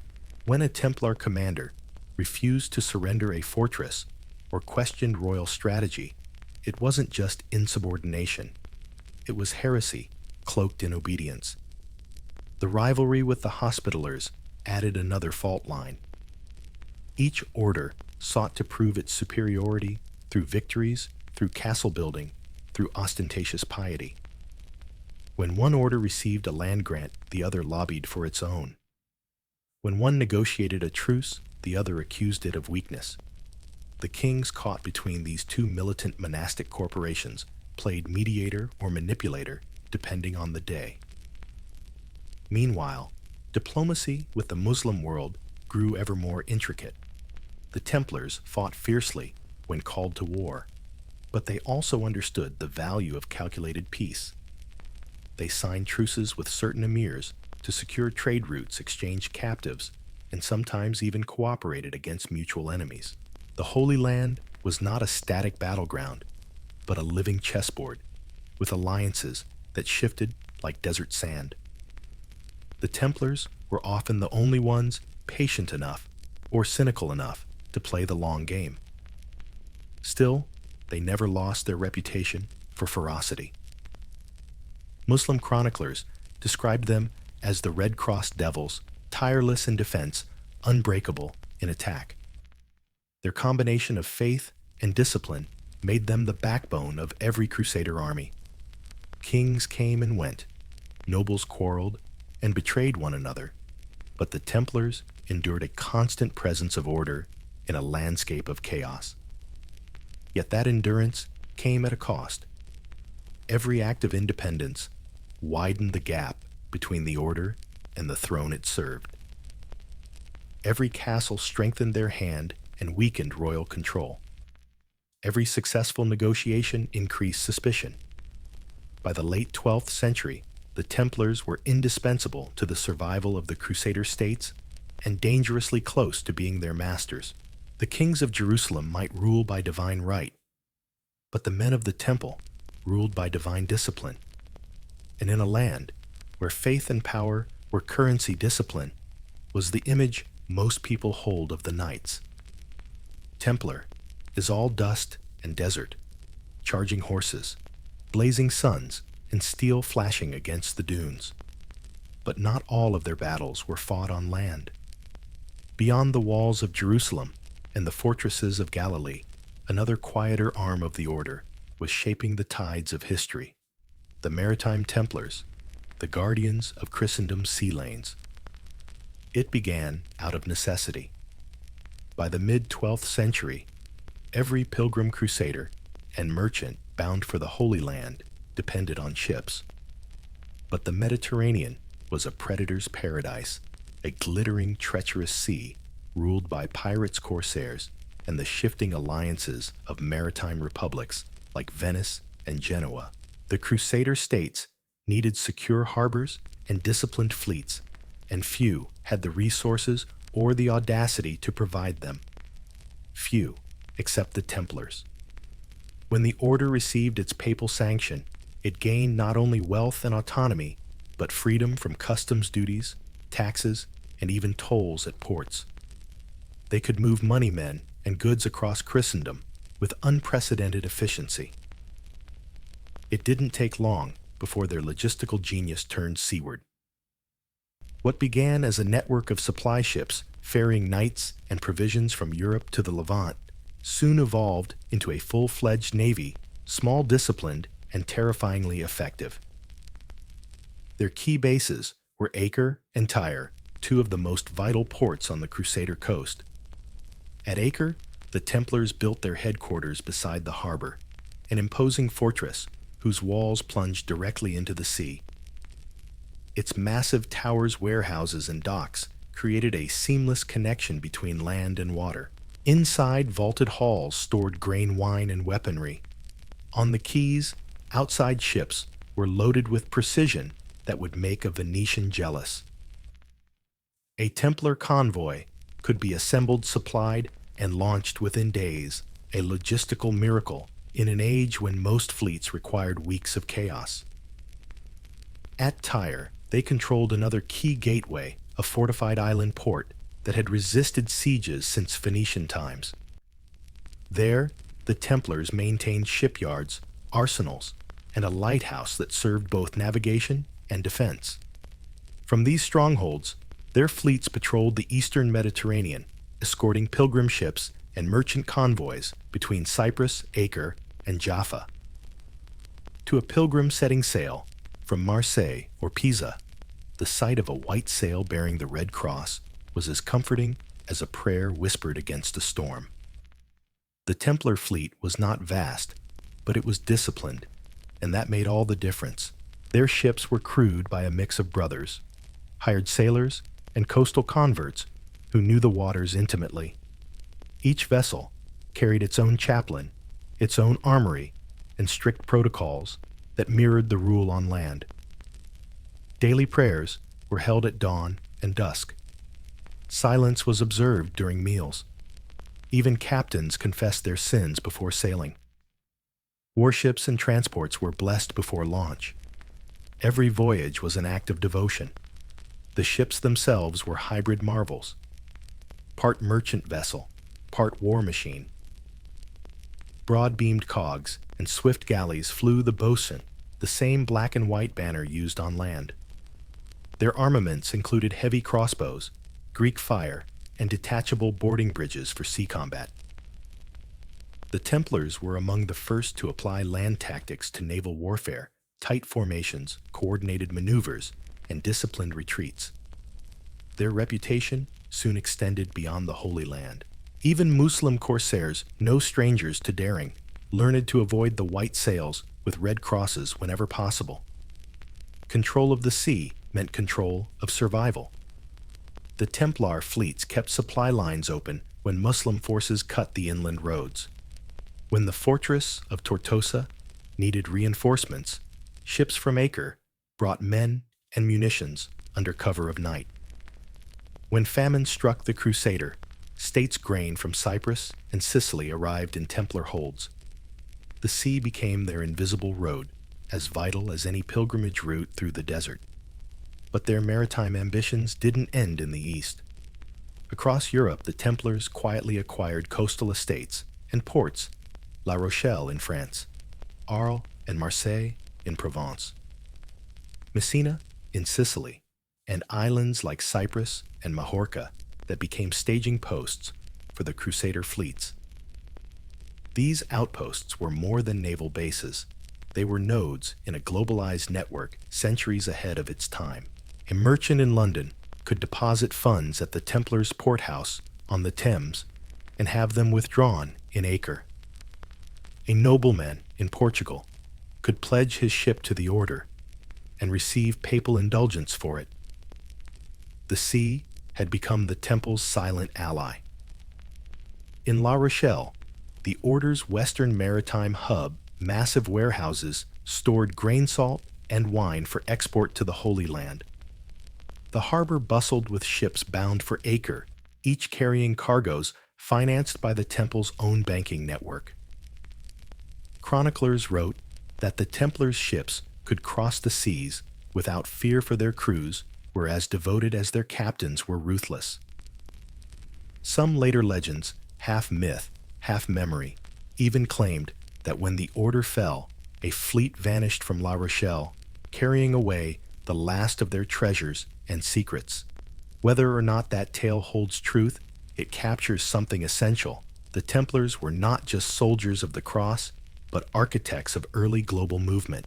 Their maritime system connected Europe and the Levant in a web of trade intelligence and faith that foreshadowed the age of exploration. When later generations of sailors, Portuguese, Genoese, Castilian, set out to chart new worlds, they inherited not just navigational tools, but a concept the Templars had pioneered, that faith and commerce could sail together under the same flag. Their naval precision also influenced technology. The Templars experimented with ship design, favoring broader hulls for stability and cargo capacity, and introduced standardized construction methods across their ports. They kept detailed logs rare for the period recording wind patterns, coastal hazards, and supply routes. Some historians suggest these early records may have contributed to the navigational knowledge later used by Mediterranean powers like Portugal. If so, the Red Cross sailed long after the brothers who wore it had turned to dust. To the Templars themselves, however, their fleets were never about empire. They were extensions of the same vow that began on the pilgrim road's protection. Whether guarding a caravan on the road from Jaffa or a convoy on the sea from Cyprus, the mission was the same: to defend the faithful en route to the Holy Land. They prayed on decks, as they had in chapels, trusting the sea, like the sword, could be a path to salvation if wielded with discipline. By the 13th century, the maritime branch had become essential to the Crusader economy. Their ships carried not only supplies, but diplomacy emissaries, letters, and envoys. When the mainland Crusader states began to crumble, the sea became their last lifeline, and the Templars were its custodians. In the end, their ships would bear more than goods and warriors. They would carry refugees' relics and memory, the remnants of a dream, slowly sinking beneath the waves. But for a shining century, the Templar fleets ruled their corner of the Mediterranean with a grace and order that felt almost divine. The monks of the sword had learned to command the sea. And in doing so, they built not just fortresses on land, but the first faint outlines of a maritime empire, one whose wake would ripple far beyond the age of the Crusades. Of all the transformations the Knights Templar underwent, none was more improbable or more revolutionary than this monks who began by guarding pilgrims on desert roads, ended up financing kings, managing international money transfers, and inventing what we now call banking. Their sword arm had forged an empire. Their ledger would quietly reshape civilization. It began as most innovations do, with a practical problem. Pilgrims heading to the Holy Land were soft targets for thieves. Carrying gold or silver across thousands of miles of lawless roads was an invitation to ruin. But the Templars, with commanderies spread across Christendom, had something no one else did trust. Their reputation for honesty was so spotless that nobles would rather deposit money with the Templars than keep it in their own castles. So sometime in the 1130s or 1140s, the brothers in white invented a solution, both simple and revolutionary: the letter of credit. A pilgrim could deposit funds with the order in Paris, London, or Venice, and receive a written document bearing the Templar seal. Upon arrival in Jerusalem, he could present that document and withdraw the same amount minus a modest fee to cover the service. The amount was recorded in ciphered shorthand to prevent forgery, and the document doubled as proof of identity. It was, in essence, a medieval traveler's check, centuries before anyone dreamed of banks or wire transfers. Soon, everyone wanted in. Merchants used the system to move profits across borders. Bishops sent church revenues safely to Rome. Crusaders transferred war chests without fear of bandits. The Templars' network of fortresses and commanderies became a chain of financial hubs, stretching from the Atlantic to the Holy Land, each one linked by faith secrecy and astonishing efficiency. Every Templar preceptory acted like a miniature treasury. They received deposits, made loans, and balanced ledgers written in neat Latin script. Couriers' brothers on horseback carried coded messages between them, guarded as fiercely as relics. Gold could travel invisibly across Europe, while the paper trail remained locked inside the order's archives. To the outside world, it looked like divine providence. To modern historians, it looked suspiciously like the birth of international banking. By the 12th century, kings began to notice. When monarchs ran short on cash, which was nearly always the Templars, were the obvious choice for a discreet loan. They had liquidity secrecy and the blessing of the Pope. Better yet, they couldn't be excommunicated for charging interest because technically they didn't. The brothers framed every loan as a penalty for late repayment or a fee for service rendered creative accounting that made them compliant with church law while still profitable. The English crown was among their best customers. King Henry II used the Templars as both bankers and brokers. His son King John deposited royal revenues at the London Temple, effectively making it the kingdom's treasury.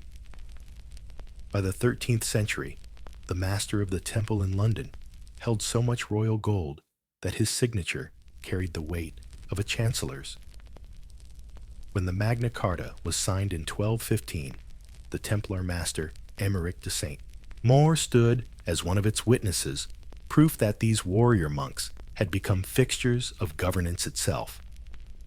Across the Channel, France was no different.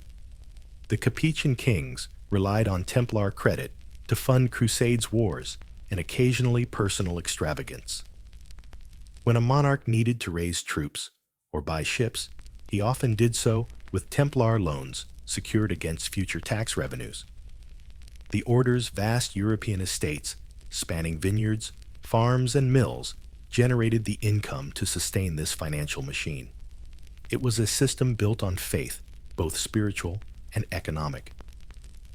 The Templar seal was as good as gold. Their papal exemption made their assets untouchable by local lords or kings.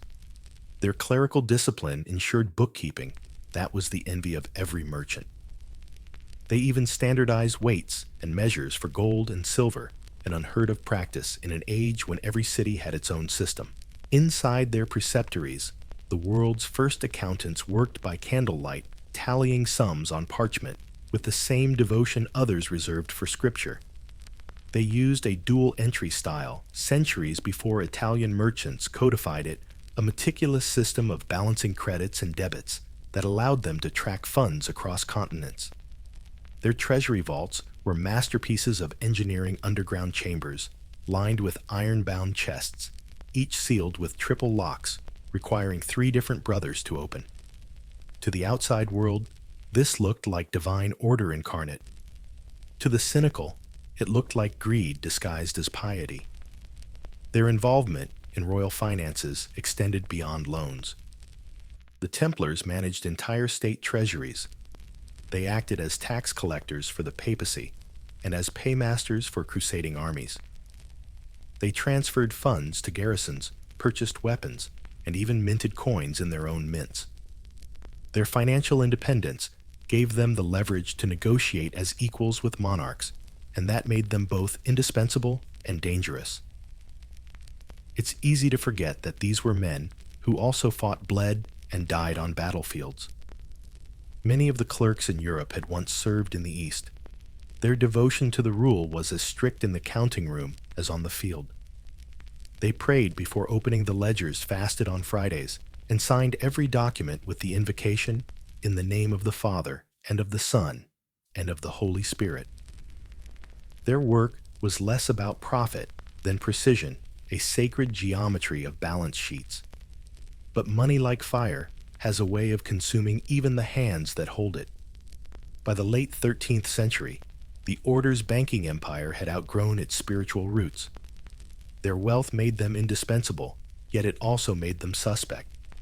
In an age when kings were perennially broke, an organization that could outspend monarchs was bound to invite envy. Whispers began to spread. In royal courts, the Templars had become too powerful, too secretive, too rich. For now, though, their influence was unmatched. A crusader in Provence could borrow funds from his local preceptory, travel to the Levant, and settle his debt in Acre. A merchant in Pisa could invest in a caravan to Damascus through Templar intermediaries. Even the Pope used their services to transfer church revenues safely from England to Rome. The order had become the financial nervous system of Christendom. It was a strange paradox. They had sworn vows of poverty, yet handled the wealth of nations. They renounced personal gain, yet became the guardians of Europe's treasure. In their hands, gold lost its gleam and became simply another weapon, precise, disciplined, and powerful. The Knights Templar had conquered the battlefield of faith. Now they ruled the battlefield of finance, and in the shadow of their ledgers, the seeds of both their greatness and their destruction were quietly being sown. Long before the word capitalism existed, the Knights Templar had already built something that looked suspiciously like it.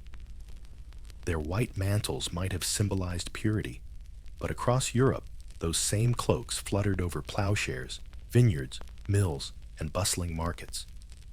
What had begun as an ascetic brotherhood of warrior monks was now a continental enterprise, part monastery, part multinational corporation. Their headquarters might have stood on the sacred soil of Jerusalem, but their beating heart pulsed through the green fields of France, England, and Iberia. Each region housed dozens of Templar commanderies, fortified estates that functioned as miniature economic engines.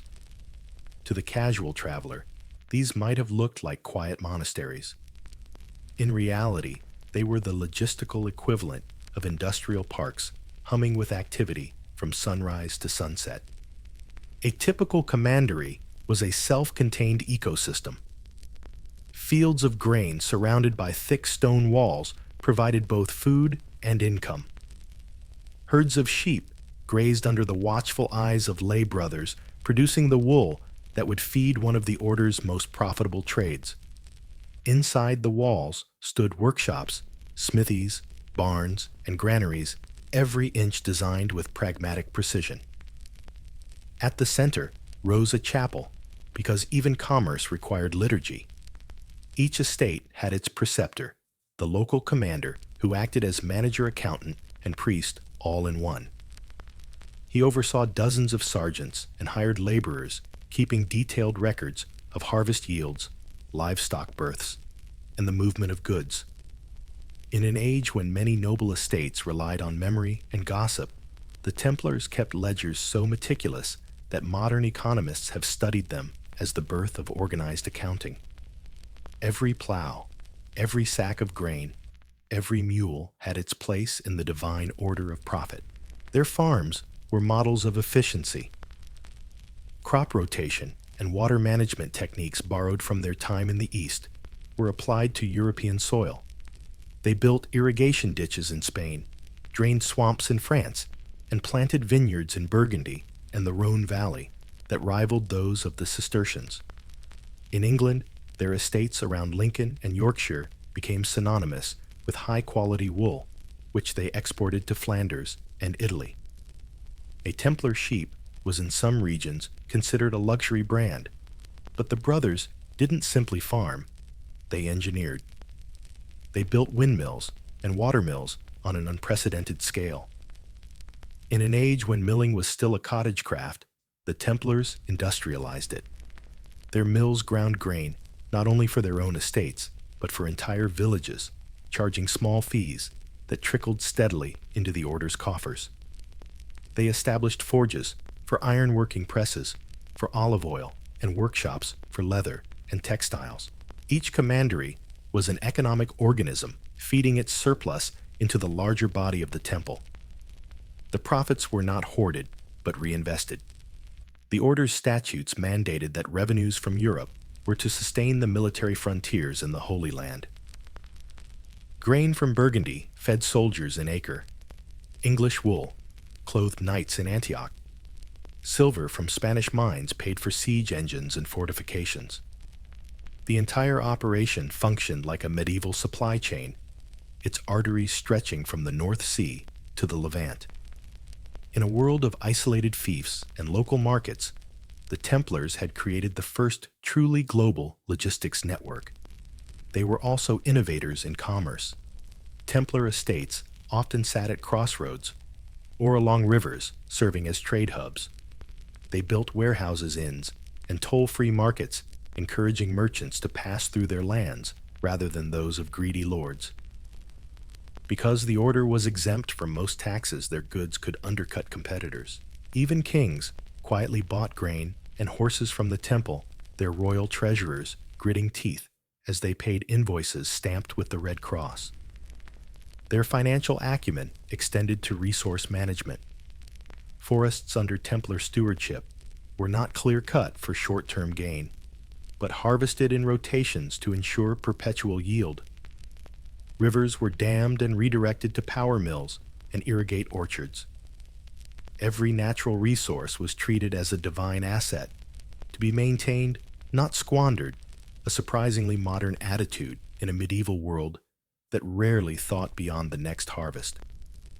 In southern France and Portugal, the order became a dominant force in wine production.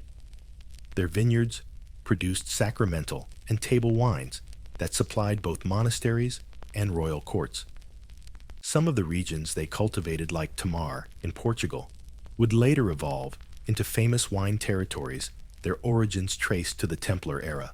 Even their olive groves were legendary. Chroniclers noted that the oil of the temple burns cleaner than any other, a small but telling sign of their obsession with quality control. Their reputation for fairness made them popular landlords. Peasants working on Templar lands often paid predictable rents rather than arbitrary taxes, and disputes were settled by written contracts instead of feudal intimidation. It wasn't altruism, it was efficiency. Happy tenants meant higher yields and fewer revolts. Still, in a time when most lords ruled by the sword alone, the Templar system looked almost enlightened. At the administrative level, the order's structure was as rational as its estates. Europe was divided into provinces: France, England, Aragon, Italy, and beyond each overseen by provincial masters who reported to the Grand Master in Jerusalem.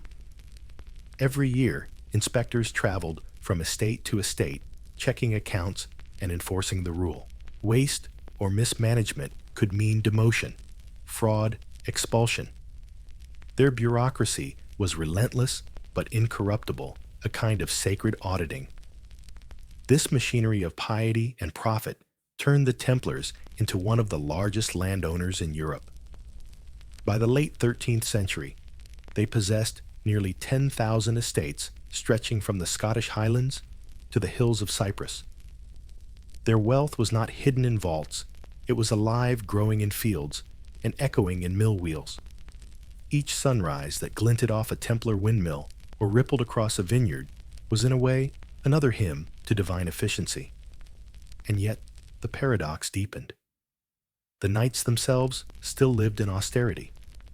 They ate simple meals, slept in communal dormitories, and prayed between work shifts.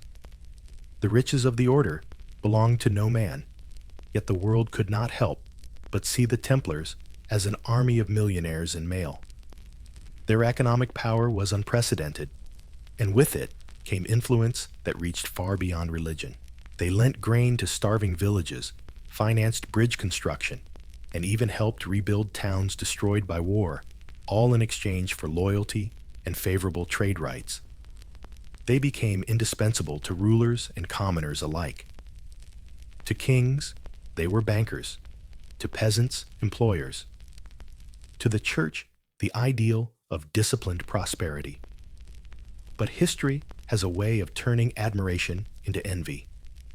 Every acre, every mill, every coin strengthened the myth of Templar invincibility and the suspicion that beneath their pious facade lay a hunger for dominion. Europe admired their wealth, but it also began to whisper, how much power can God's soldiers have before they answer to no one but themselves? For the moment, though the engines of the temple thrummed without pause, across Europe the sound of millstones' hammer blows and bleating sheep rose like a hymn of industry. The knights prayed in Latin. Their estates sang in prophet. Faith and function had never been so seamlessly fused. They had turned the medieval economy into an organism that fed on sunlight and devotion, and for a time it seemed it might live forever. Before the first hint of dawn, when the sky was still a velvet bruise and the city of Jerusalem slept beneath its blanket of dust, the bell rang. One deep resonant note rolling through the cloistered halls of the temple. The brothers stirred. No one spoke. In the half-dark white mantles rustled the faint clink of chainmail beneath linen whispering like rain. Every Templar day began the same way, not with conversation or strategy, but with prayer. Sleepy eyes blinked in the candlelight as they gathered in the chapel, the air thick with wax and incense. Their voices rose in psalms low and steady, echoing off the stone arches that smelled faintly of oil and iron. Outside, the desert waited patient, vast, and indifferent. Inside, men who had traded comfort for discipline prepared to face it once again. They prayed, standing, kneeling, standing again, the rhythm of muscle and devotion. When the final verse faded, they bowed their heads, not in exhaustion, but in readiness. For the Templar, prayer was not a pause before work. it was the work. Only after committing their souls to heaven could they turn to the business of earth-sharpening swords, grooming horses, cleaning armor that gleamed not with vanity, but duty. By sunrise, the monastery was awake in full order. The rule tolerated no idleness. Knights tended to their weapons. Sergeants oversaw repairs. Squires polished shields until the red cross glowed in the morning light. Blacksmiths' hammers rang across courtyards, and stable boys murmured soft prayers as they brushed the sleek destrier's animals, as revered as relics partners in every coming battle. When the bell called for breakfast, it did not summon chatter. The brothers filed into the refectory in perfect silence. The meal bread, lentils, sometimes a bit of cheese, or watered wine was eaten, while one brother stood at a lectern, reading aloud from the Gospels. His voice was the only one allowed. No conversation, no laughter. Even the sound of chewing seemed muted, as if reverence itself filled the air. To the uninitiated, it might have looked like misery. To the brothers, it was peace, a harmony of body and soul, where nourishment came from both food and word. After the meal came confession. Not the grand, ornate kind whispered through latticed screens, but simple and immediate. Brothers confessed their faults, tardiness, impatience, a careless word. The offenses were small, but that was the point. The rule believed that unchecked habits corroded the soul as surely as rust corroded steel. Better to scrape away sin daily, like oiling a blade before battle. Mid-morning belonged to physical labor and training. In the barrack yards, wooden swords cracked against shields, dust rising in golden clouds. Knights practiced formation drills, advancing, wheeling, reforming, until their movements blended into one seamless rhythm. They rode in tight ranks, charging and stopping on command, learning to turn obedience into instinct. Every movement was a prayer in motion, every blow a verse in the martial psalm that defined their faith. You could tell a Templar camp from a mile away by its order. Tents aligned like chess squares, horses tethered in perfect rows, armor stacked by rank and roll. There was no swagger, no boasting, no idle laughter. The rule forbade boasting as much as it forbade cowardice. A knight who bragged of a kill risked punishment. Victory belonged to God alone. The atmosphere was calm, almost serene, a paradoxical silence that made them more intimidating than any roar. Afternoons, when the sun turned the stones of Jerusalem into a furnace, brought the rhythm of administration. Ledgers were balanced reports, written letters dispatched. A brother might spend hours copying correspondence to commanderies in France or England, his quill scratching under the same vow of silence as the sword drills. For a Templar, there was no hierarchy of holiness. Guarding a fortress, managing a vineyard, or transcribing a financial record, all were acts of obedience. The heat of the day often ended with service in the chapel. Cloaks heavy with dust, faces streaked with sweat, the brothers knelt again on cool flagstones. Their prayers were not long, but they were unyielding. They prayed for forgiveness for fallen brothers, and most tellingly, for their enemies. Even as they sharpened blades for battle, they asked mercy on those they would soon face. The logic was brutal, but sincere. If killing was inevitable, it must at least be sanctified. Evening brought supper again, and silence again with scripture. Meat was rare, conversation rarer. Afterward came a brief hour of rest, where the brothers might repair armor, write letters, or walk the perimeter of the compound. The air now cooler, the horizon bathed in red. Some prayed alone in the courtyard, staring at the sky, as if searching for forgiveness hidden among the stars. And then always the bell, compline, night prayer. The brothers assembled one last time, white cloaks glowing ghost-like in the lamplight. They sang softly the voices of men who might not see another dawn. Afterward, they retired to their dormitory, laying swords beside their beds, boots at arm's reach. A Templar was to be ready at all times. The trumpet might sound in the dark, and there would be no excuse for hesitation.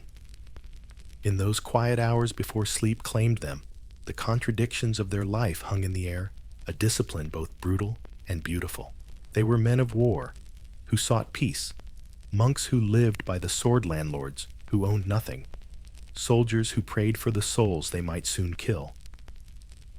Yet within that web of contradictions, they found a strange equilibrium. What outsiders mistook for harshness, the brothers called clarity. The silence freed them from distraction. The rule freed them from choice. In giving up everything, comfort, pleasure, self, they found something close to transcendence. A Templar could stand on a battlefield and feel no fear, because fear had nowhere left to live inside him. When dawn returned, the bell would ring again. The same prayers, the same labor, the same vow, repeated like a heartbeat. Monotony was their teacher, obedience their weapon. For a century and more, thousands of men lived and died within that rhythm, a life of exhaustion and grace, balanced perfectly between sword and psalm. Theirs was not an easy peace, but it was peace all the same. History rarely moves in straight lines. For the Knights Templar, it surged and broke like surf, one moment crowned with divine victory, the next buried under the weight of annihilation. Between the middle of the 12th century and the end of the century's wars, the order saw both its greatest triumphs and its most devastating defeats. In those decades, the Red Cross became a symbol the world would never forget, sometimes a banner of salvation, sometimes an omen of slaughter. Their first great test came at Ascalon in 1153. The port city perched on the southern edge of the Kingdom of Jerusalem was a dagger aimed at the Crusader heartland. Its capture would secure the coast. Its loss would leave the kingdom exposed. The siege dragged for months, summer heat, desert dust, and the endless rhythm of siege engines pounding against Muslim walls. Templar knights stood at the front lines, manning towers, building trenches, and praying for endurance more than victory. When the walls finally cracked, it was the Templars who led the assault. Chroniclers described them charging through the breach, white mantles streaked with mud and blood, shouting Deus Vult as they stormed the city. Their discipline carried the day, but it also cost them dearly. Dozens fell in the final push, and the city, rather than being handed to the king as expected, was claimed by the Templars in the chaos. It was a bold, almost reckless act, and one that infuriated King Baldwin III. The order was forced to yield Ascalon, learning an early and bitter lesson: even divine warriors must bow to royal politics. Still, the victory gave the Crusader states a fleeting moment of security. For the next 2 decades, the Templars held the line against Muslim counterattacks, garrisoning fortresses from Gaza to Galilee. Their reputation soared. Their courage became legend. But legend is a fragile thing.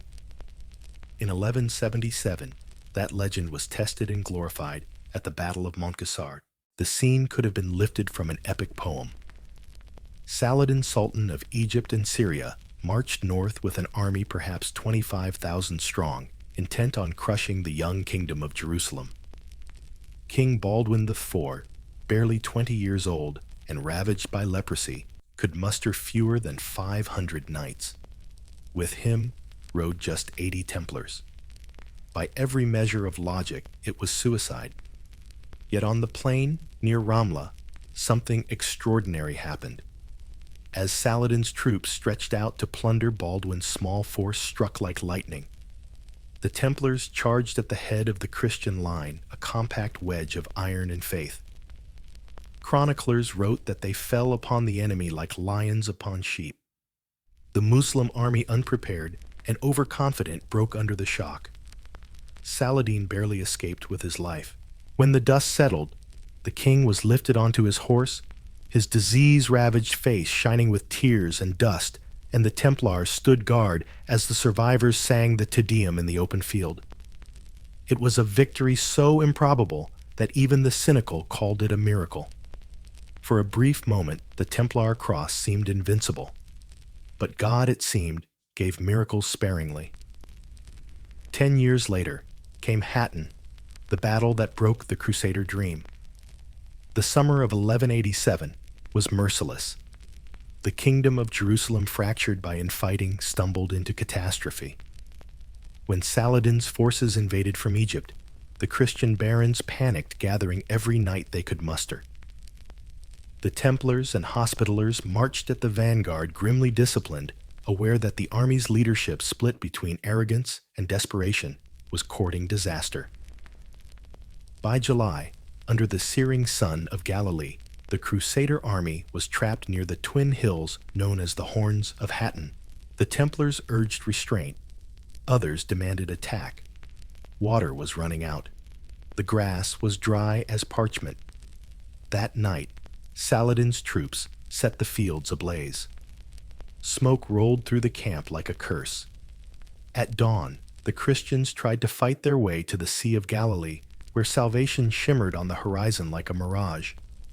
The Templars held the center, forming a living wall as the army faltered. They charged again and again, disciplined even in despair. Their horses collapsed under them. Their mail grew hotter than flesh could bear. When the final charge came, it was not for victory, but for honor, a last act of defiance before the inevitable. By midday, the Crusader banner had fallen. The relic of the true cross was captured. The desert was silent, except for the ring of metal on sand. Hundreds of knights, including the Grand Master Gerard de Riedfort, were taken prisoner. Saladin spared the nobles for ransom. The Templars, however, he did not. They were too dangerous to be freed, too proud to be enslaved. One by one, they were brought before the Sultan, offered conversion, and when they refused, executed. Chroniclers say they met death, kneeling heads bowed in prayer, the red crosses on their tunics bright against the dust. The defeat at Hattin was not just military, it was spiritual. Jerusalem fell soon after. The Crusader dream, born in the ecstasy of faith, now drowned in its own ashes. For the Templars, who survived the loss, was more than strategic. It was existential. They had built their lives around defending the holy city. Now the city was gone. Yet even in ruin, their legend grew. Europe mourned them as martyrs. Songs and sermons spread tales of their courage, the knights who fought to the last, who refused surrender, who died facing east toward the Holy Sepulchre. Their blood sanctified the myth. The order withdrew to the coast, to Acre Tyre, and their impregnable fortress at Chateau Pellerin, licking its wounds, but not broken. They rebuilt, retrained, and prepared for the next crusade. Because that was what the rule demanded. No triumph was final, no tragedy absolute. Faith, like the sea, always returned. But those who had stood at Hattin carried the memory forever. They had seen faith fail, flesh courage devoured by heat and hunger. They had felt the earth shake with defeat. And yet, even in that furnace, the Templar identity hardened, tempered by loss, into something indestructible. In Ascalon, they had learned pride's cost. At Montgisard, they had tasted divine favor. At Hattin, they had faced annihilation and found transcendence. Together, these battles carved their legend in the stone of history, not as flawless saints, but as men who carried both the sword and the sorrow of faith to its final edge. When Jerusalem fell in 1187, it felt as though heaven itself had gone dark.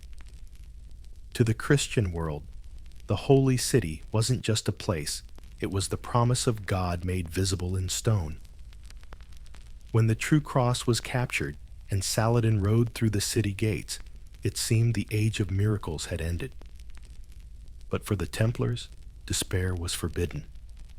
Their rule did not allow it. A brother might fall, a fortress might burn, but the mission, the defense of the faith, could not die. And so, they adapted. Driven from the interior of Palestine, the surviving Templars retreated to the coast, to their chain of fortresses along the Mediterranean acre Tyre, Tortosa, Chateau Pellerin, the great bastion by the sea that even Saladin had deemed unassailable. The inland kingdom was gone, but the sea remained, and with it hope. From these ports, the Templars built a new kind of kingdom, one not of land and pilgrimage routes, but of logistics, finance, and faith. In Acre, the order established its new headquarters, a fortress so vast that contemporary chroniclers described it as a city within a city. Its walls were twice the height of a man and wide enough for horsemen to ride abreast.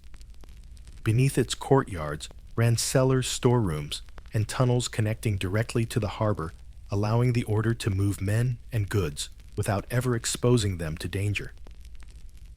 The sound of hammering and shipbuilding filled the air. Even amid loss, the Templars were expanding. Europe, meanwhile, reacted to the fall of Jerusalem with a collective gasp that quickly turned into fury. Kings who could barely agree on the color of a banner now found common purpose. The Third Crusade was proclaimed, and the Templars became its backbone. Ships left European ports laden with men, horses, and weapons, all financed, organized, and escorted by the Temple's network. Without their logistical genius, the crusading machine would have collapsed before it even reached the east. When Richard the Lionheart arrived, he found in the Templars something rare: discipline. They advised him on terrain, fortifications, and tactics, their veterans knowing the Levantine sun and dust better than any European prince. It was under their banner that many of the campaign's most desperate moments were salvaged: the charge at Arsuf, the defense of Jaffa. Richard, famously impulsive, came to trust them more than his own barons. He might roar like a lion, but they fought with the quiet certainty of men who didn't fear death. Still, Jerusalem remained out of reach. The Third Crusade ended not with a coronation, but with a compromise, a truce, allowing Christian pilgrims to visit the Holy Sepulchre unarmed. It was victory without triumph, peace without satisfaction. For the Templars, it was a strange, hollow redemption. They had fulfilled their duty, yet failed their dream. Back in Europe, the order's prestige soared even higher. Every crusade, successful or not, seemed to multiply their influence. Monarchs who once scoffed at the idea of monk knights now sent their sons to join. The Templar estates that stretched across the continent became staging grounds for future expeditions. Their banking operations, already extensive, expanded even further as kings deposited crusade funds under their guardianship. If you wanted to reach the Holy Land, you needed the Templars, whether you carried a sword or a coin purse. But even as the order thrived materially, the spiritual flame that had ignited the First Crusade began to sputter. Across Europe, enthusiasm for holy war waned. The great waves of volunteers that once marched east dwindled to trickles of mercenaries and penitents. Pilgrims grew wary of endless fundraising sermons. The church's calls to arms echoed more faintly each decade. And yet the Templars endured the last true believers in a cause that even the faithful were beginning to question. In the East, they became the professional defenders of a shrinking frontier. Alongside their rivals, the Hospitallers, they maintained garrisons in every surviving Crusader outpost. Their castles became fortified monasteries, quiet, efficient, and unyielding. They kept the sea lanes open, patrolled the coast, and built new walls over old ruins. Their fortress at Tortosa remained a crucial bulwark. At Chateau Pellerin, their flag still snapped in the sea wind, a solitary reminder that Christendom had not entirely retreated. To the men stationed there, life was a mixture of monotony and menace. Months of routine prayers drills, patrols punctuated by sudden sieges or skirmishes. They trained endlessly, maintained their armor, until it gleamed, and prayed for new crusades that rarely came. Yet the discipline never faltered. Even in defeat, wrote one chronicler, they were not defeated, for their obedience was victory enough. Back in Acre, the Templar compound became a fortress of diplomacy as much as defense. Ambassadors, merchants, and envoys passed through its gates. The order negotiated truces with Muslim rulers, ensuring that trade could continue and pilgrims could reach the holy sites. They played the delicate game of survival, balancing faith with pragmatism. To some crusaders, freshly arrived from Europe, that pragmatism looked like corruption and unholy comfort with the enemy. To the Templars, it was simply realism. They were no longer fighting to win. They were fighting to endure. They also financed new crusades every new crusade. When the Fourth and Fifth Crusades sputtered to life, it was Templar gold that bought the ship's Templar clerks, who managed the accounts, and Templar brothers who guided the routes. Sometimes they even had to remind kings that promises to deliver Jerusalem didn't pay for crossbows or grain. The kings complained. The Templars produced receipts. Through it all, the order clung to its purpose with quiet stubbornness. Their letters from this period read like psalms of perseverance. We stand in the breach. We keep the watch. Though the world forgets, we remember. They knew Europe's passion for crusading was dying, replaced by politics and indifference. But they had taken vows for life. They didn't need enthusiasm. They had endurance. The irony was rich. While Europe grew weary of holy war, it still depended on the Templars to fund, plan, and fight it. The brothers who had once charged with battle cries now drafted shipping manifests and balanced ledgers by candlelight. Their swords hung beside parchment scrolls. Yet even this bureaucratic devotion was sacred. The order had long ago learned that holiness could be found in precision. They had lost the holy city, but not their identity. In the stillness of Acre's stone halls, they prayed as their founders once had prayed in Jerusalem. They maintained the same rule, the same discipline, the same unbending faith. Every fortress they rebuilt, every pilgrim they protected, every coin they counted was a quiet defiance against despair. For a century after Hatton, while the rest of Christendom looked elsewhere, the Templars kept their lonely vigil on the edge of the known world. The desert winds still carried echoes of their charge. The sea still bore their ships, and in the minds of the faithful, they remained what they had always been, the sword and the conscience of a fading crusader dream. They no longer fought for victory. They fought for remembrance. By the dawn of the 13th century, the Red Cross still fluttered over the fortresses of Acre and Cyprus, but the wind that carried it had changed. The world that had once rallied behind the cry of Deus Vult was falling silent. Faith had grown tired. Gold had grown thin, and the holy fire that once burned in the hearts of kings now smoldered beneath politics, ambition, and apathy. The Templars could feel it not as a single blow, but as a slow unraveling. Their enemies were no longer just across the desert. They were within the walls of Christendom itself. The Crusader states rebuilt piece by piece after Hatton had become a patchwork of uneasy truces and internal squabbles. European princes arrived with fanfare, fought for glory, then sailed home before the dust had settled. Popes preached new crusades that fizzled into fundraising campaigns. The enthusiasm that once sent peasants marching barefoot to Jerusalem now produced committees. Meanwhile, in the east, a new power was rising, the Mamluks of Egypt. Born from the very crucible of Islamic civil wars, these warrior slaves forged a disciplined, battle-hardened state under leaders like Baybars and Kalawun.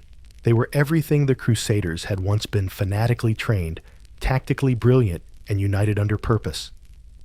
Against such adversaries, the fractured Christian kingdoms looked like aging relics. The Templars saw the threat coming long before Europe did. They sent reports warning that the enemy was no longer the chaotic horde of the early Crusades, but a disciplined military machine. But Europe wasn't listening. France and England were too busy turning their swords on each other. The papacy was entangled in politics and debt. Even the merchants of Venice and Genoa, once the arteries of Crusader supply, now sold ships and weapons to anyone with coin, including the Mamluks. And so the Templars fought on, increasingly alone. Their fortresses, once vital outposts of faith, became lonely islands in a rising tide of Muslim power. The brothers garrisoned places like Chateau Pellerin Tortosa and Safed with grim determination, each castle holding out like a candle in a storm. They repaired walls, rationed supplies, and prayed for reinforcements that never came. The Mamluks, unlike their predecessors, didn't seek symbolic victories. They sought eradication. Their campaigns were systematic fortresses, besieged cities, isolated supply lines severed. The Templars countered with their usual efficiency, sorties, naval supply runs, and alliances with local Christian and even Muslim powers. They negotiated truces when they had to, and broke them when survival demanded. But every year, the circle tightened. Within the order, exhaustion bred tension. The Templars and their old rivals, the Hospitallers, still shared the same faith, but not the same patience. Each accused the other of greed, cowardice, or compromise. When a truce was signed, one order blamed the other. When a fortress fell, each claimed betrayal. Their rivalry, once a source of motivation, now sapped strength. At times, their quarrels spilled into open street fights in Acre, the last Crusader capital monks brawling in armor, while the enemy gathered at the gates. The Church's grip on the region weakened too. The Fourth Crusade, 1202-1204, meant to strike at the heart of Islam, never even reached the Holy Land. Instead, it turned its swords on Constantinople, the greatest Christian city in the East. The Crusaders looted it, shattered the Byzantine Empire, and left the Eastern Christians embittered. The schism between Rome and Constantinople deepened beyond repair, and the moral authority of crusading itself began to rot. In this chaos, the Templars clung to their identity as best they could. They fortified the coastlines, patrolled trade routes, and served as peacekeepers among the fractious Crusader lords. But it was like holding sand in their fists. Every alliance crumbled into rivalry. Every victory was temporary. And then came the Mongols, a new apocalypse from the east, when word spread that a vast army of horsemen was cutting across Asia, slaughtering Muslims by the thousands the Crusaders dared to hope. Perhaps they thought this was divine intervention, God's own cavalry arriving to finish what the Crusades had begun. The Templars sent envoys dreaming of alliance, but the Mongols, pragmatic as ever, treated them as minor players in a game far larger than Jerusalem. When the Mamluks halted the Mongol advance at Ain Jalut in 1260, the last faint hope of a miracle collapsed. After that, decline became routine. By the 1260s, the Mamluks, under Sultan Baybars, launched a campaign of methodical destruction. One by one, the Christian strongholds fell: Caesarea, Arsufsat, Tortosa. Each siege followed the same grim pattern: bombardment by massive trebuchets, relentless assaults, and once the walls fell, massacre. The Templars fought to the last man in nearly every case. Chroniclers wrote that they died as they prayed on their knees, sword in hand. But heroism could not rebuild walls or summon reinforcements. The order's leadership tried everything. They appealed to popes, kings, even merchants begging for support. But Europe's attention was elsewhere on trade dynastic wars and a growing weariness of the Eastern adventure. The crusading ideal had curdled into nostalgia. At home, the Templars' wealth had become a double-edged sword. Their estates across Europe flourished, even as their castles in the East crumbled. The contrast was stark in the vineyards of Burgundy brothers counted coins. In the deserts of Syria, brothers bled out in silence. The imbalance between rich West and dying East planted a dangerous seed resentment.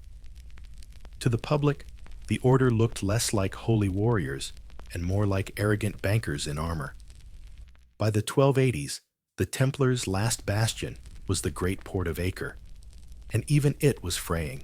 The city crowded with refugees and mercenaries pulsed with tension. Within its walls, the Templars, Hospitallers, Genoese, and Venetians jostled for influence. Outside, the Mamluks were uniting for one final blow. The brothers could sense what was coming. They prayed harder. They strengthened walls.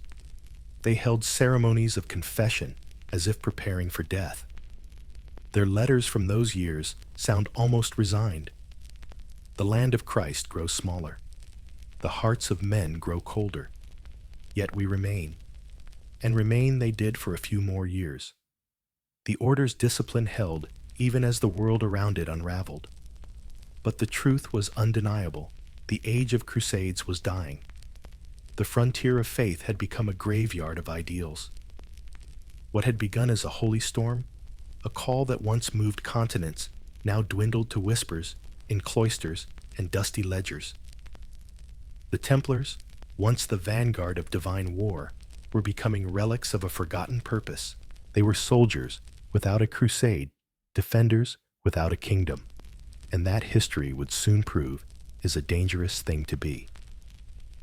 Dawn came to Acre on the 18th of May, 1291, painted not in gold, but in smoke. The air was already heavy with the metallic taste of fire, and the cries of gulls had been drowned by the thunder of catapults.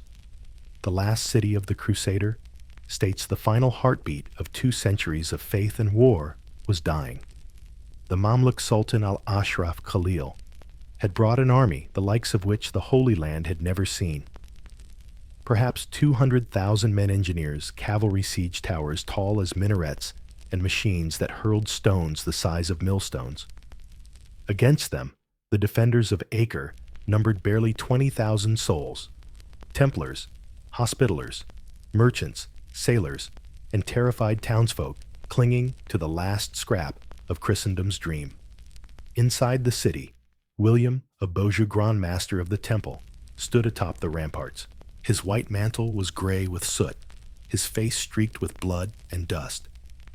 He was 56 years old, a veteran of countless battles, and he knew this one could not be won. Still, he fought not for victory, but for dignity. The red cross on his chest had never looked redder. For weeks, the siege had ground on relentless and hopeless. The Mamluks' trebuchets pounded the walls day and night, their engineers filling the moat with timber and corpses alike. Acre's defenders replied with crossbow fire and boiling oil, but the city's strength was fading. The air stank of sweat smoke and fear. Every dawn brought new breaches, every night new funerals. The Templars patched walls with beryl stones, even furniture scavenged from shattered homes. Their prayers blended with the screams of the dying.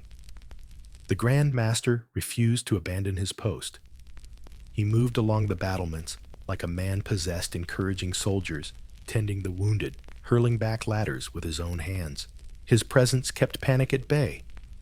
So long as the Master lives, one chronicler wrote, Acre does not fall. But faith can only hold the line for so long. At sunrise on May 18th, the Mamluks launched their final assault. The drums rolled like thunder, the sky darkened with arrows, and the earth trembled beneath siege towers rumbling toward the walls.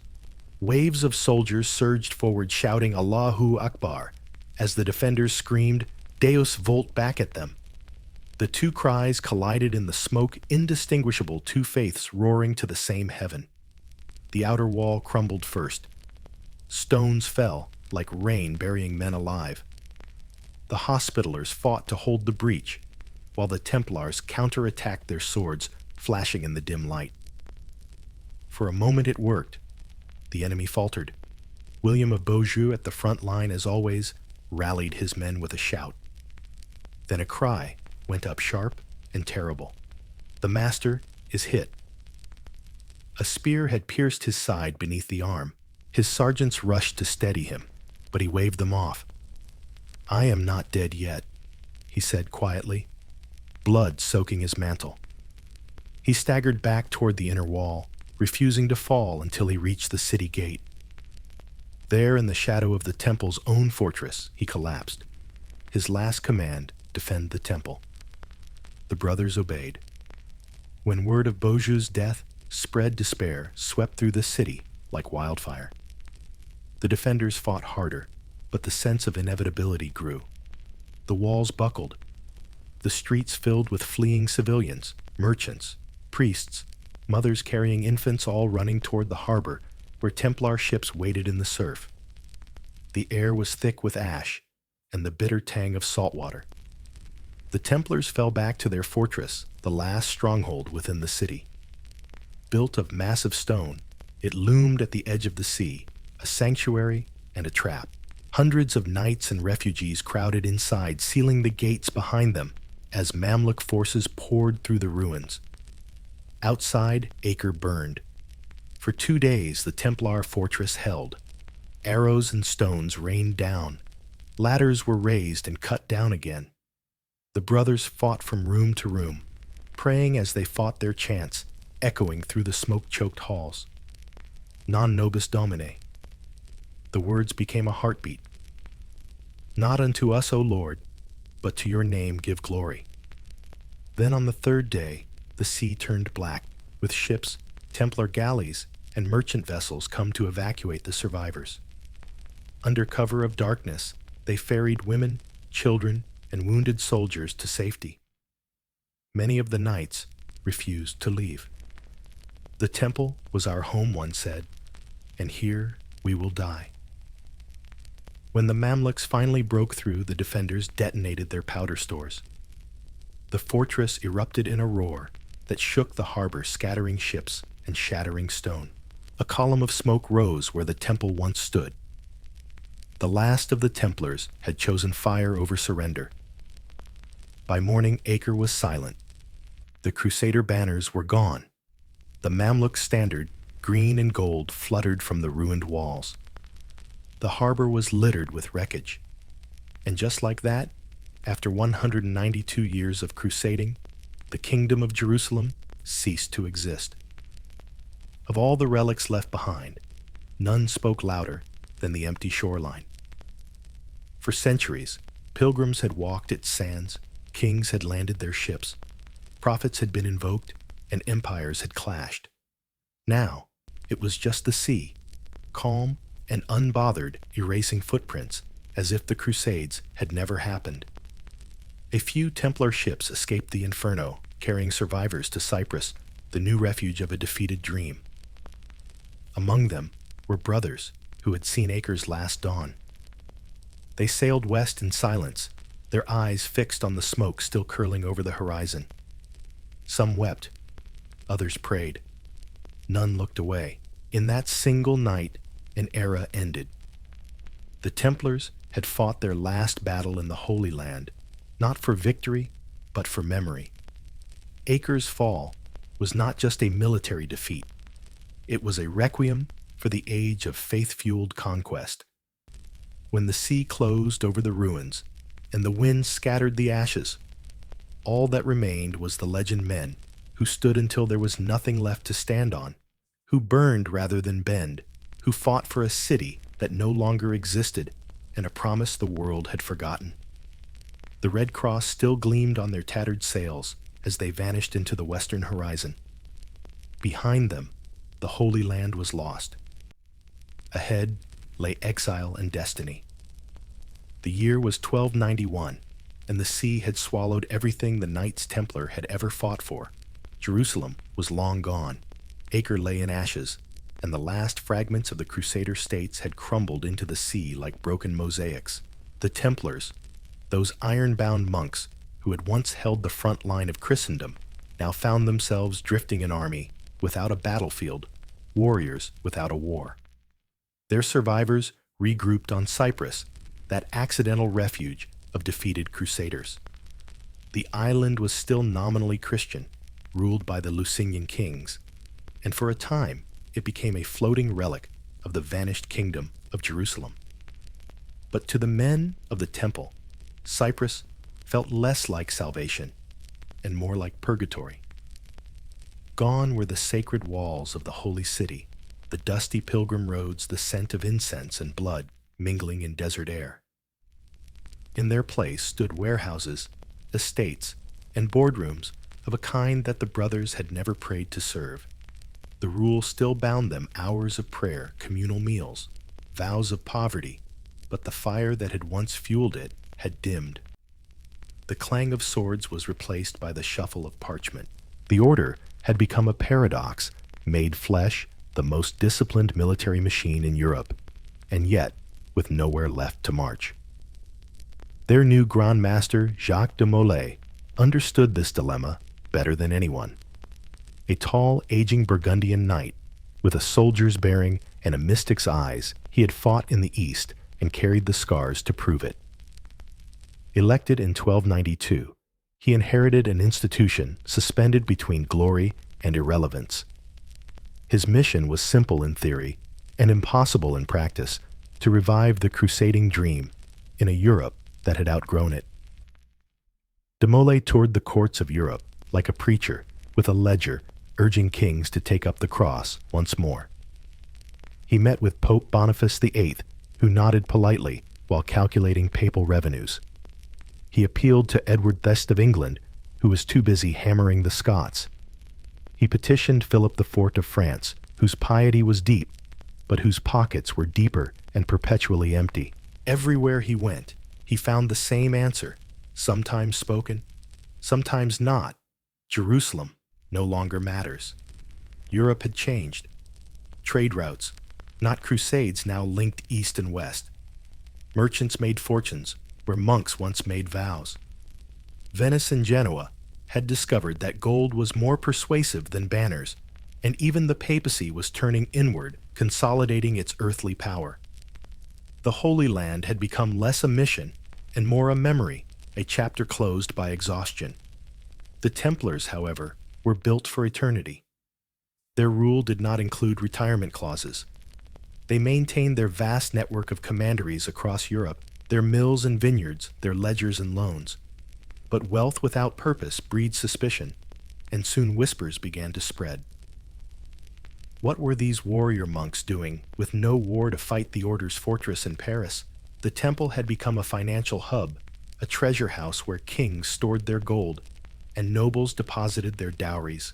Clerks in white mantles counted coins under the same vaulted ceilings where knights once prayed for battle. Their independence, once their strength, now made them look aloof, unreachable, untouchable, accountable only to the Pope. To the eyes of kings, that was intolerable, especially to one king in particular, Philip IV of France, called Le Bel de Fer. Handsome, intelligent, and cold as marble, Philip was a monarch who saw piety and profit as equally negotiable. His wars against England and Flanders had drained his treasury. The Templars' wealth glittered like temptation itself. Still, even Philip was not yet ready to act. For now, he kept the order close. The temple in Paris became his de facto bank, managing royal revenues and paying soldiers' wages. Philip trusted them with his crown jewels and crusade funds. He may even have admired their discipline. But admiration in monarchs is a seed that often grows into envy. Meanwhile, the brothers continued their daily routines as if the world hadn't changed. They drilled. They prayed. They managed their estates. They maintained their secrecy and their sense of superiority, two qualities guaranteed to breed resentment. Commoners called them arrogant, clergy called them proud, kings called them inconvenient. De Molay, sensing the danger, sought redemption, the only way he knew, through action. He proposed a grand new crusade to reclaim the Holy Land, not a reckless charge like those of old, but a coordinated campaign backed by the combined might of all Christendom. His idea was noble, perhaps even visionary, but it was also hopelessly outdated. Europe's monarchs no longer trusted one another, much less the idea of papal unity. The rival military orders, especially the Hospitallers, dismissed the plan as fantasy. Even the Pope, now embroiled in his own political feuds, offered polite encouragement, but little else. The age of Crusades was gone. The age of politics had arrived. As years turned into decades, the Templars' restlessness curdled into unease. On Cyprus, the brothers still trained, still prepared, still awaited a call that would never come. Their fleet patrolled empty horizons. Their forges made weapons no one would wield. Their chapels echoed with hymns to battles long past. Some younger brothers left to join the Hospitallers, whose naval campaigns in the Aegean offered at least the illusion of purpose. Others stayed bound by duty or inertia, repeating the rituals of a bygone age. And yet, de Molay refused to surrender to nostalgia. In 1306, he again crossed Europe, meeting kings and popes, pleading for unity. He warned of new dangers, the Mamluks consolidating power, the Mongols in disarray, Islam resurgent. But the world had moved on. To most of his listeners, the Templars were not saviors. They were symbols of an obsolete fanaticism. Still, the Grand Master carried himself with dignity, his faith unbroken. "We were founded to serve God," he is said to have told a papal envoy. "And if the world no longer needs us, then it is the world that has changed, not God." But even de Molay must have sensed the shadows gathering. The order's privileges, its wealth, its independence, its secret rituals made it an easy target for envy. And one man across the Seine in Paris was already sharpening the knives. The Templars had survived Saladin Mongols and the fall of Jerusalem. But they were about to face a new kind of enemy, one far more dangerous than any army, a king in debt. By the dawn of the 14th century, France was the richest kingdom in Europe, and its king was nearly broke. Philip IV called Le Bel. The fair looked every inch the ideal monarch, tall, elegant, composed with the cold, luminous beauty of a marble statue. But if his face was angelic, his heart was arithmetic. He measured the world not in souls or honor, but in ledgers, and the numbers were against him. Wars had drained his treasury, wars against England, against Flanders, against his own creditors.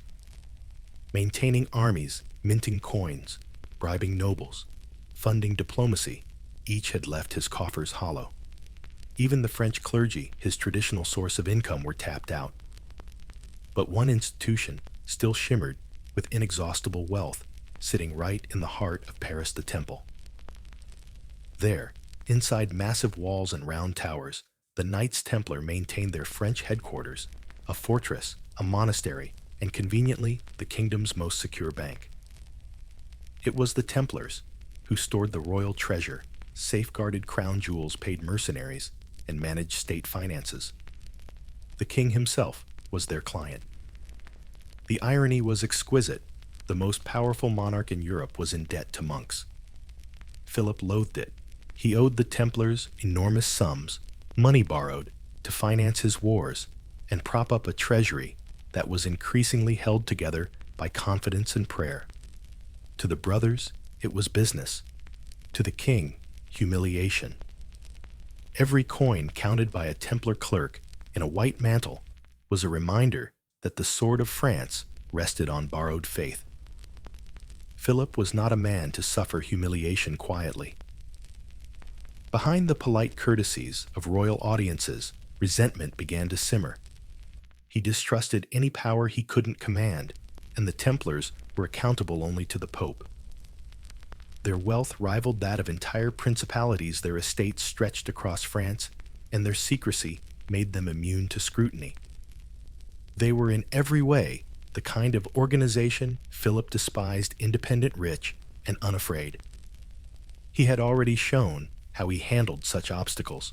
When his wars left him desperate for cash, he had turned on France's Jews, expelling them in 1306 and seizing their assets under the guise of piety. Before that, he had confiscated the property of the Lombard bankers, those clever Italian financiers who had once lent freely to the crown. Each purge had filled the treasury briefly. Each had also made France a little darker. Now his gaze settled on the Templars. The order seemed impregnable. Its rule came straight from the papacy. Its reputation for courage and sanctity still commanded respect, even if the crusading zeal had faded. But to Philip, all of that holiness simply made them more dangerous. They were a rival state within his kingdom, an armed, tax-exempt organization that took orders from Rome, not Paris. And worst of all, they were creditors. To bring them down, Philip needed more than soldiers. He needed a story. He began, as tyrants often do, by whispering. Rumors seeped from the royal court like poison. The Templars were corrupt, decadent, heretical. They worshipped strange idols, spat on the cross, engaged in unspeakable rites. At first, the whispers were laughed off. After all, this was the most disciplined order in Christendom, men who lived by prayer and fought like angels. But repetition breeds belief. Within months, the gossip had hardened into suspicion. Philip bided his time. He knew the church itself could not be trusted to move quickly, so he began shaping it to his will. The reigning Pope Boniface VIII had tried to assert spiritual supremacy over the French crown, and Philip had responded by having him arrested, literally kidnapped, and beaten by royal agents. Boniface died shortly after, humiliated. His successor, Benedict XV, died mysteriously within a year. The next Pope, Clement V, was a Frenchman handpicked by Philip and conveniently persuaded to relocate the papal court from Rome to Avignon, just across the border of France. Now, for the first time, the throne and the altar moved in tandem. Philip had his puppet pope and his pretext. The Templars, meanwhile, went about their business, unaware that history had already written their indictment. Grand Master Jacques de Molay, ever the loyal servant of church and Christendom, even attended Philip's court in 1306 to discuss plans for another crusade. The meeting was cordial, almost friendly. The king promised support. De Molay promised faith. They parted on good terms. Behind the scenes, Philip was already plotting the order's destruction. He appointed his lawyer clerics to assemble a case, a grotesque blend of rumor, envy, and invention.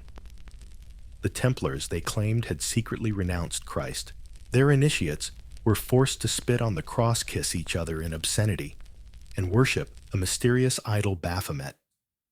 They were accused of sorcery, heresy, greed, and sodomy, every sin in the medieval catalog of damnation. It was the perfect crime against them. Heresy was not just a spiritual offense, it was political suicide. Once branded heretics, their property could be seized, their ranks dissolved, their bodies tortured, and their gold transferred to the crown, with papal blessing, of course. Philip needed only the right moment to strike. By 1307, France was restless. The economy was faltering, coinage devalued, and faith in the monarchy wavering.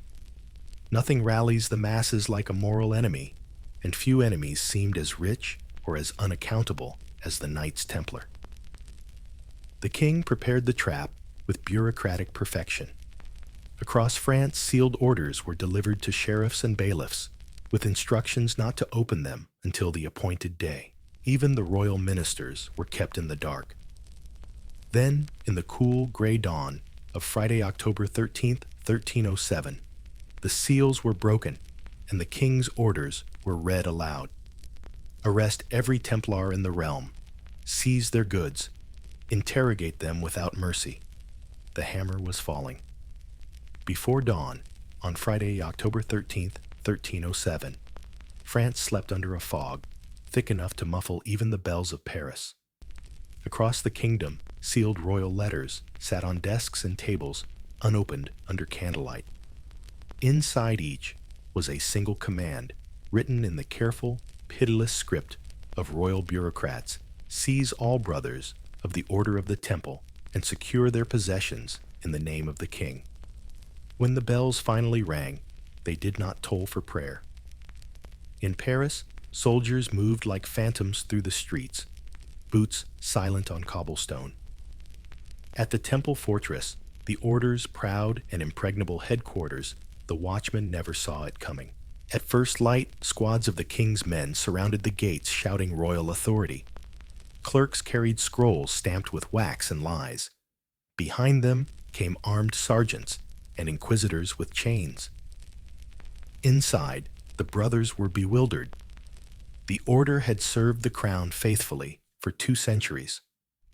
They were royal bankers, protectors of pilgrims, veterans of every crusade since Jerusalem. Surely this was a mistake. Some even opened the gates willingly expecting summons, not shackles. By sunrise, it was too late. Across France, in Paris, Poitiers, La Rochelle-Dijon, and Toulouse, more than 2,000 Templars were dragged from their commanderies. Monks, knights, and sergeants alike were seized mid-prayer, mid-meal, mid-sleep. Their estates were sealed, their documents confiscated, their horses and weapons inventoried for the crown. It was one of the most meticulously coordinated mass arrests in medieval history, a bureaucratic masterpiece of betrayal. King Philip IV watched the events unfold from his palace with cold satisfaction. His treasury was empty, but by day's end, the Templars' treasure, gold, silver, and ledgers would be his. Yet it wasn't just money he sought. It was absolution. By branding the Templars heretics, Philip could pose not as a debtor, but as a savior, purging corruption from Christendom. The accusations, already written in advance, were a grotesque symphony of invention. The Templars were said to worship an idol, a bearded head named Baphomet, and to deny Christ in secret ceremonies. They were accused of spitting on the cross during initiation, of obscene brotherly kisses, of heretical oaths, of black magic, and of cooking infants in cauldrons of blasphemy. Every vice the medieval imagination could summon was thrown into the pot. And to make sure those accusations stuck, the king had arranged for the Inquisition to be his instrument. In the stone vaults beneath Paris, the interrogations began. Chains rattled, torches hissed. The smell of fear and blood mingled with the damp of centuries-old walls. The inquisitors asked questions already answered in their minds. Those who denied the charges were shown the tools of persuasion: the rack, the boot, the strapado. Men who had withstood sieges, who had fought beneath burning walls and buried comrades in the dust of Acre, now screamed in the darkness of their own homeland. Some held out, many broke. Under torture, anything becomes possible. Confessions poured forth contradictory and desperate. One knight swore they had worshipped a cat that spoke with a man's voice. Another admitted that the brothers had kissed the base of the cross, not in mockery, but in humility, twisted by his captors into proof of heresy. Some claimed to have seen Baphomet's head. Others only heard rumors of it. The interrogators didn't care. Every word of agony was another nail in the coffin. The Grand Master Jacques de Molay was among the first arrested. He was taken from his bed in the temple compound, stunned but dignified. When brought before the inquisitors, he refused to believe the king himself was behind the accusations. "We are loyal sons of the church," he said. "We have nothing to fear from truth." The inquisitors responded with the rack. After hours of torment, even de Molay confessed his voice, breaking his faith cracking beneath the pain. He admitted under duress that some initiations had involved unworthy acts that brothers might have denied Christ in jest. The words were enough. The king's agents rushed the transcript to Philip, who smiled thinly. God has revealed their sin, he said. The news spread like wildfire across Europe. From England to Aragon, people whispered that the Templars had been exposed as devil worshippers. In taverns and churches, peasants shuddered at tales of secret idols and midnight orgies. Few dared question the king or his puppet pope. After all, what could be more convincing than a confession signed by the Grand Master himself? But not everyone believed. In Italy, some bishops protested that torture could make saints confess to Satanism. In Germany, nobles refused to arrest their local Templars, declaring them men of impeccable faith. Even the Hospitallers' longtime rivals of the order were uneasy. They knew that whatever weapon the king wielded against the temple today could be turned on them tomorrow. Still in France, resistance was impossible. The machinery of accusation ground on swallowing men whole. Torture chambers filled. Pyres were built. Inquisitors scribbled while men screamed. The idol of Baphomet, a name no one had heard before, was now infamous, a phantom that would haunt European imagination for centuries. Artists and chroniclers depicted it as a goat-headed demon, a blasphemous parody of Christ.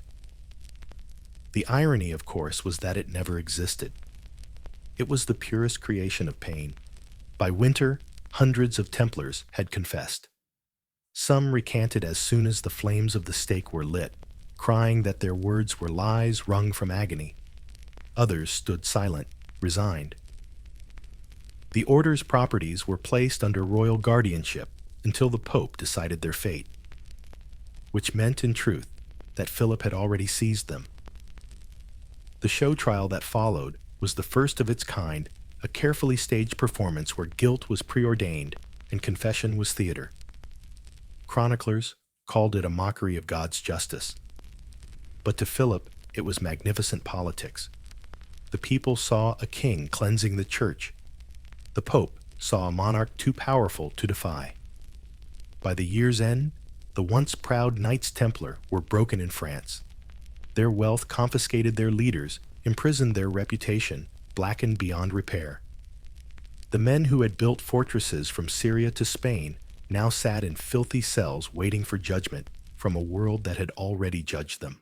And somewhere, in the dungeons beneath Paris, the Grand Master of the Temple, once the guardian of Jerusalem, now a prisoner of his own faith, sat in the dark, listening to the muffled cries of his brothers.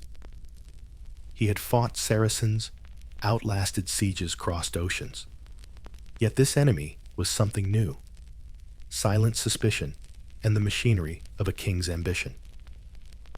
The medieval sun was setting, and in its dying light, faith itself was being redefined, not by sword or sermon, but by the cold logic of power. The day that began with the arrests of the Templars would echo through centuries. Friday the 13th, the day faith met politics and lost. The months after the arrests of October 1307 unfolded like a nightmare that refused to end. France, the cradle of the temple, had become its pyre. The air over Paris, once alive with the clang of church bells and merchants' chatter, now smelled of damp straw smoke and fear. What had begun as a royal debt crisis was transforming into one of the most grotesque judicial farces in medieval history. At its heart stood two men bound by politics and trapped by conscience: Philip IV, the calculating king who had orchestrated the arrests, and Pope Clement V, the pontiff who found himself caught between defending God's soldiers and placating his most dangerous monarch. Clement had not ordered the Templars' arrest. When word reached him that Philip's agents had seized the entire order on charges of heresy, the Pope was livid. Only the church, he protested, had authority over spiritual crimes. Philip had overstepped. But the Pope's fury was fleeting. The truth was, Clement owed his throne to the king. He was a Frenchman, elected with Philip's backing, and his papal court now resided in Avignon, effectively within the king's shadow. For all his robes and seals, he was a prisoner draped in gold. At first, Clement demanded the Templars be transferred to church custody for a fair trial. Philip agreed on paper. In practice, his inquisitors continued their investigations with vigor. Prisoners were paraded through courts to repeat their confessions, some limping, others trembling from injuries that never healed. Those who recanted their forced admissions were simply tortured again. The spectacle was unprecedented. Monks and knights, once revered as living saints, now stood in filthy rags before panels of inquisitors accused of the most unspeakable heresies. Crowds gathered in squares to gape at them as if watching monsters dragged from myth. Some of the accused tried to defend the order with calm reason. "We served Christ with sword and prayer," one brother declared. "If we are guilty, then so is the cross we carried." His words earned him the rack before sunset. King Philip, meanwhile, tightened the screws on public opinion. Royal clerics circulated pamphlets and sermons denouncing the Templars as corrupters of Christendom. Artists painted lurid depictions of goat-headed idols and infernal ceremonies. The myth of Baphomet, born in the torture chamber, had taken on a life of its own. Under such pressure, Pope Clement began to waver. He convened commissions of cardinals to investigate, but the testimonies they heard were chaos confessions made under torture, contradicted by recantations made in freedom. The evidence dissolved upon inspection, like sand through fingers. The truth was elusive, but Philip's will was not. By 1308, the king had begun seizing Templar assets for safekeeping, ignoring papal protests. Every manor mill and vineyard, once owned by the order, now bore the fleur-de-lis of France. The Pope, sensing that open resistance could lead to his own ruin, adopted a strategy of paralysis. He promised to study the matter, to consult divine wisdom, to await further testimony. Meanwhile, the prisoners rotted in their cells. Years passed this way. Some brothers died under interrogation, others from disease or despair. A few were released after recanting, stripped of rank, and sent to live as penitent monks. But for many, the wait ended not in mercy, but in fire. In 1310 in Paris, a group of 54 Templars publicly recanted their confessions, declaring before the people that their admissions had been forced by torture and fear. "We have sinned," one cried, "but not against God, against truth." It was a brave, suicidal gesture. The Inquisition declared them relapsed heretics, a charge worse than heresy itself. They were taken to the Île aux Juifs, a small island in the Seine, bound to wooden stakes and burned alive. Witnesses said the brothers met the flames with eerie calm, chanting prayers as the smoke rose over Paris. Their ashes fell into the river that once mirrored the towers of their fortress. The burnings terrified the rest. Many remaining prisoners recanted again, desperate to live. The Inquisition called their renewed confessions proof of divine justice. It was theater, and the audience was the king. Meanwhile, Clement continued his long dance of hesitation. He convened a general council at Vienne in 1311 to finally decide the fate of the order. Bishops from across Europe gathered under the vaulted ceiling, many expecting the Pope to absolve the Templars and condemn the abuses of the French crown.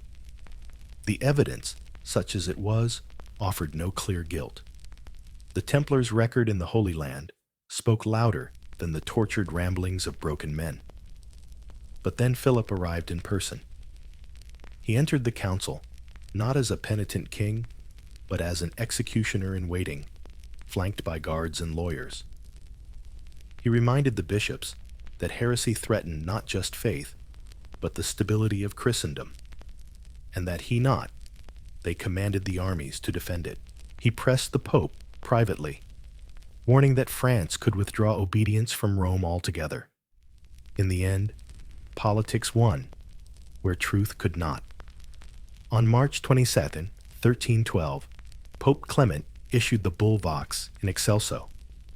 With solemn language and downcast heart, he suppressed the Order of the Temple, not by formal condemnation, but by administrative extinction. The Templars were declared too defamed to continue their property transferred to the Hospitallers, their members dispersed or absorbed into other monastic orders. It was a masterpiece of cowardly compromise. The Church did not say the Templars were guilty. It merely said they no longer had the right to exist. For the few brothers who still lived, it was a slow death. Their vows were dissolved, their banners struck, their commanderies emptied. Across Europe, their estates were looted before they could be legally transferred. Local lords carved up lands once sworn to God.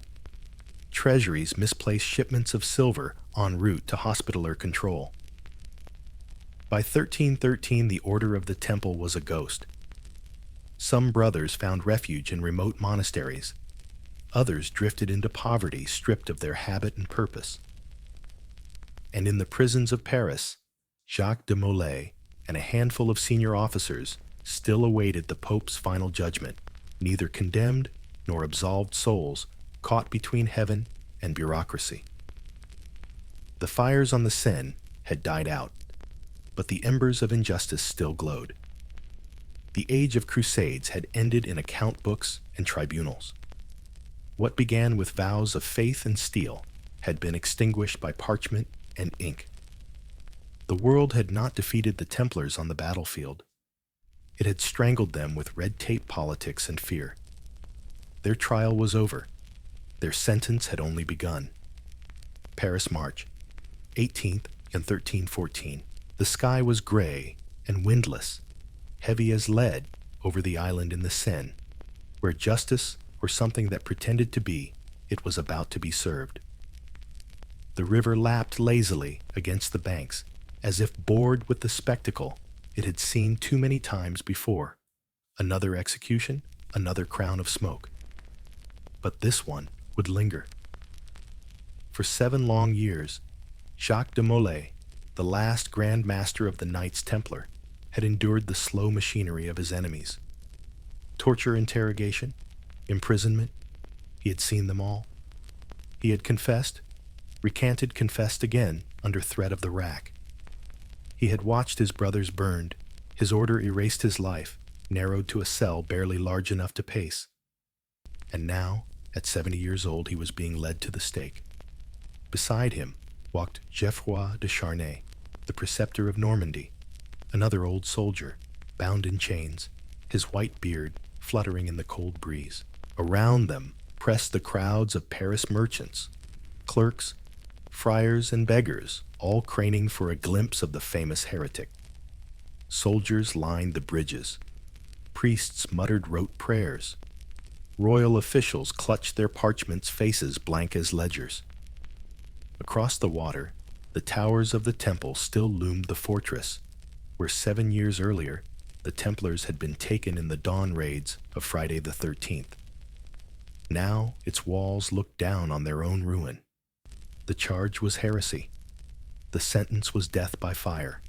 But the truth was simpler. The Templars were dead because Philip IV of France needed their gold and feared their memory. As the 2 old men were bound to the stakes, the royal herald read the sentence aloud. The crowd murmured prayers and gossip in equal measure. Some wept. Others jeered. A few Templars, released into anonymity, stood hidden among them, watching the end of their world. When the torches were lit, the air filled with that familiar hiss, the sound of oil meeting flame. The wood crackled dry and hungry. The heat rose quickly. Yet de Molay did not scream. Instead, he lifted his head, his voice cutting through the noise of the fire and the crowd. God knows who is wrong and who has sinned, he cried, his voice steady as a bell. And misfortune will soon come to those who have condemned us. God will avenge our death. The onlookers fell silent. Even the priests hesitated in their prayers. Some said the Grand Master called down a curse on Pope Clement V and King Philip IV, summoning them to answer before God's tribunal within the year. Others swore he prophesied the ruin of their bloodlines for generations. Chroniclers, writing decades later, embellished the words into legend that de Molay, dying amid the flames, turned the Seine into a mirror of prophecy. Whatever he said, the words carried weight. The wind shifted, fanning the flames higher, curling smoke toward the royal palace upstream. The smell of burning flesh mingled with that of cedar and pitch. The old knight's voice rose one last time, a hoarse chant drowned in the roar of fire. Non nobis Domine, non nobis, sed nomini tuo da gloriam.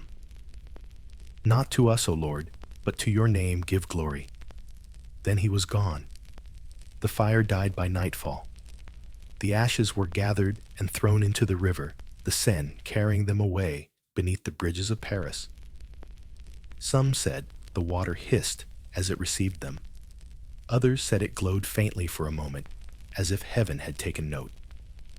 Within weeks, whispers spread through the city. The curse was real. That spring, Pope Clement V fell ill at Avignon. He suffered fever convulsions and an unrelenting stench of decay that clung to him until death. Rumors claimed his body was consumed by spontaneous fire during his funeral, a divine reminder of the flames he had sanctioned. In November of that same year, while hunting near Fontainebleau, Philip IV suffered a stroke after a fall from his horse. The proud fair king lay paralyzed, his once smooth face twisted in agony. He died days later, unable to speak. Chroniclers noted grimly that both the Pope and the king had followed de Molay to judgment within 12 months, just as he had foretold. The people whispered of God's vengeance. The clergy muttered about coincidence. But the legend took root, nourished by the medieval hunger for divine symmetry. The curse of Jacques de Molay became a warning. The hands that burned the Templars had been burned in turn. And indeed, the curse did not stop there. Philip's sons, 3 kings in succession, each died young and childless, plunging France into the dynastic chaos that would ignite the 100 Years' War. The line of Capet, proud and unbroken for centuries, withered within a generation. To many, it was proof that heaven had balanced the scales. As for the Templars, their ashes scattered on the river, their memory refused to die. Pilgrims whispered prayers to them in secret. Merchants swore their coins still bore the faint mark of the Red Cross. Sailors claimed to see ghostly ships sailing west on moonless nights. In a Europe now ruled by kings and creditors, the story of their fall lingered like a wound that would not heal, a reminder of an age when faith had worn armor and righteousness had burned with both sword and flame. The Seine flowed on indifferent, carrying the last embers of the temple out to sea. But somewhere in that gray current, people said a spark remained, floating toward the horizon, waiting to be remembered. When the last flames on the Seine faded, and Jacques de Molay's ashes drifted downriver, Europe might have thought the story of the Knights Templar was over. Their banners were torn, their fortresses confiscated, their very name condemned by papal decree. Yet the strange truth of history is that ideas rarely die the same way men do. The Templars' bodies were gone, but their networks, their skills, and their vision of disciplined purpose remained waiting like sparks in the ashes for new wind. In 1312, when Pope Clement V dissolved the order through the Bull Vox in Excelso, he had promised that all Templar property would be transferred to their rivals turned heirs, the Hospitallers. It sounded neat on parchment, a Christian solution to a Christian scandal. In practice, it was chaos. Across Europe, kings and nobles interpreted the papal order with creative enthusiasm. Royal officials delayed inventories, confiscated treasuries, or simply pocketed estates outright. Some Templar commanderies quietly rebranded themselves as Hospitaller houses without changing staff rule or even residence. Only the sign above the gate was new. The Hospitallers, later called the Knights of Rhodes, and then of Malta, inherited the bones of the Templar Empire, the castles, the fields, the ships. But they could never inherit the Templars' identity. The Red Cross had burned too bright and too publicly. Still, the Hospitallers carried forward fragments of the old machinery, fortified commanderies, naval convoys, and an understanding that the defense of Christendom could be as much logistical as spiritual. In their Mediterranean strongholds, echoes of Templar discipline survived in the sound of forges, in the clatter of armor, in the strict silence of dawn prayers. But the most remarkable afterlife of the Templars unfolded far from France, on the western edge of Europe in Portugal. There, the order had been deeply entwined with the kingdom's founding. Portuguese kings owed them land fortresses and protection along the frontier with the Moors. When the papal decree of suppression arrived, King Denis the Star faced a dilemma: obey Rome and destroy one of his nation's most capable institutions, or defy it and risk excommunication. Denis chose a third path. In 1319, he petitioned the Pope to create a new order that would inherit the spiritual mission of the Templars, but under Portuguese supervision. Clement's successor, John XXIII, agreed, perhaps weary of Crusader politics, perhaps persuaded by royal diplomacy. Thus was born the Order of Christ, Ordem de Cristo, headquartered at Tomar, the very castle once built and held by the Templars themselves. It was in essence a resurrection by legal sleight of hand. The knights simply changed their name, their symbols subtly altered. The red cross now flared at its tips, the robes slightly different.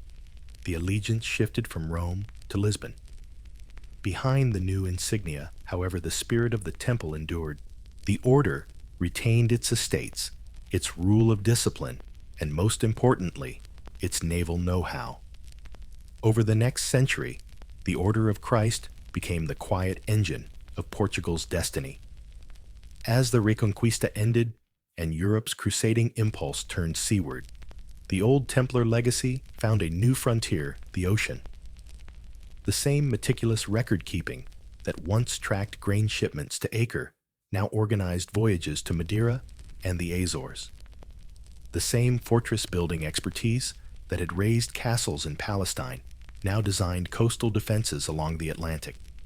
And the same navigational acumen, once used to ferry pilgrims across the Mediterranean, became the foundation of exploration itself. By the 15th century, the Grand Master of the Order of Christ was none other than Prince Henry the Navigator. Under his patronage, caravels bearing the Crimson Cross of the Order sailed farther than any European ships before them, down the African coast, across to India, eventually to Brazil. To observers of the age, these voyages were acts of trade and discovery. To the monks of the order, they were the continuation of an older vow to expand Christendom's horizons wherever those horizons lay. On every sail that caught the Atlantic wind, the ghost of the Templars flew the Red Cross reborn as a symbol not of crusade, but of curiosity and enterprise. Their transformation was astonishing. The most feared military order of the Middle Ages had become the quiet midwife of the age of exploration. Where once they guarded pilgrims to Jerusalem, they now guided explorers to worlds unimagined. Meanwhile, in France, the ruins of their commanderies sank into ivy and silence. Peasants avoided the old sites, whispering that the spirits of the burned knights walked by moonlight. Yet merchants still used their roads. Kings still borrowed their methods of accounting, and the church still relied on the administrative systems the Templars had perfected. Their influence survived less as legend than as infrastructure invisible, indispensable, woven into Europe's very functioning. Even their supposed curses ripened into myth. Chroniclers traced every royal misfortune, every failed harvest, every plague, every political upheaval, back to that smoky day on the Seine.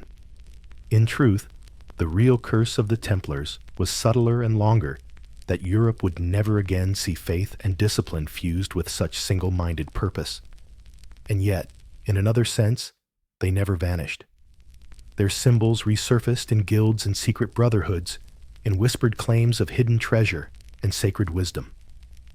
The Freemasons of later centuries would wrap themselves in fragments of Templar mythology, claiming descent from the order's builders and mystics.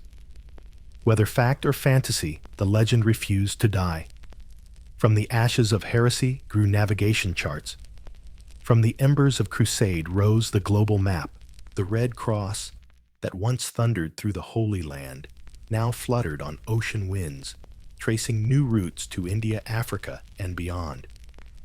So the Order of the Temple, condemned by kings and erased by popes, found its afterlife not in relics, but in horizons.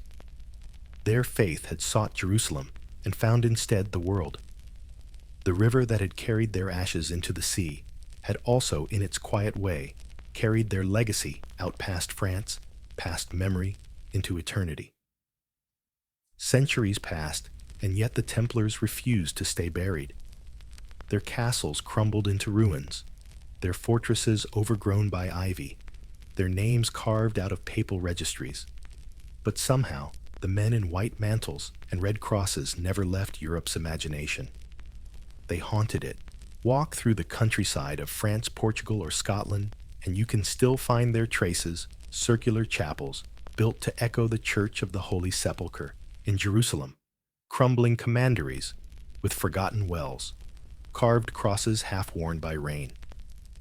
Travelers in later centuries would stop at these ruins and swear they felt a presence not of ghosts, perhaps, but of memory itself, heavy and dignified.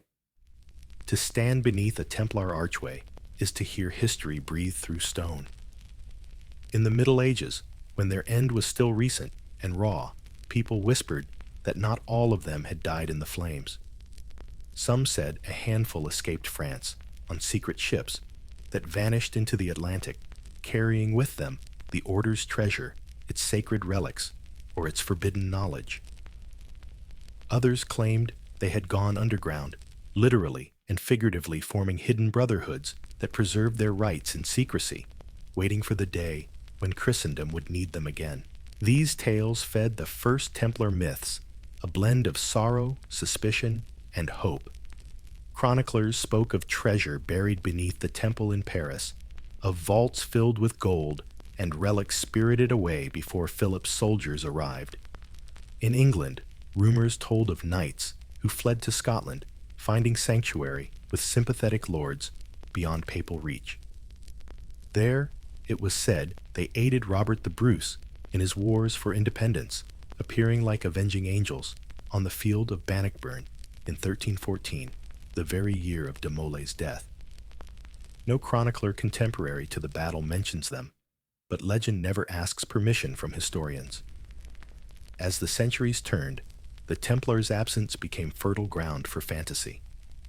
The Enlightenment reimagined them as keepers of lost wisdom rather than lost faith. By the 18th century, Freemasonry, the rising network of esoteric brotherhoods, claimed the Templars as their spiritual ancestors. Masonic ritual borrowed freely from Crusader imagery, swords, vows, secret initiations, oaths of loyalty. Their Templar degrees spoke of an unbroken lineage of sacred knowledge passed down from the burned knights of the Temple to the lodges of Europe. Whether any of it was true hardly mattered. The Templar myth had already transcended fact.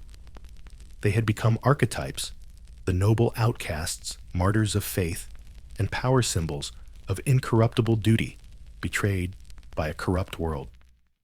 The Freemasons' romantic poets and later novelists all found in them a mirror for their own ideals: loyalty against tyranny, purity against politics, the eternal struggle between spiritual truth and worldly greed.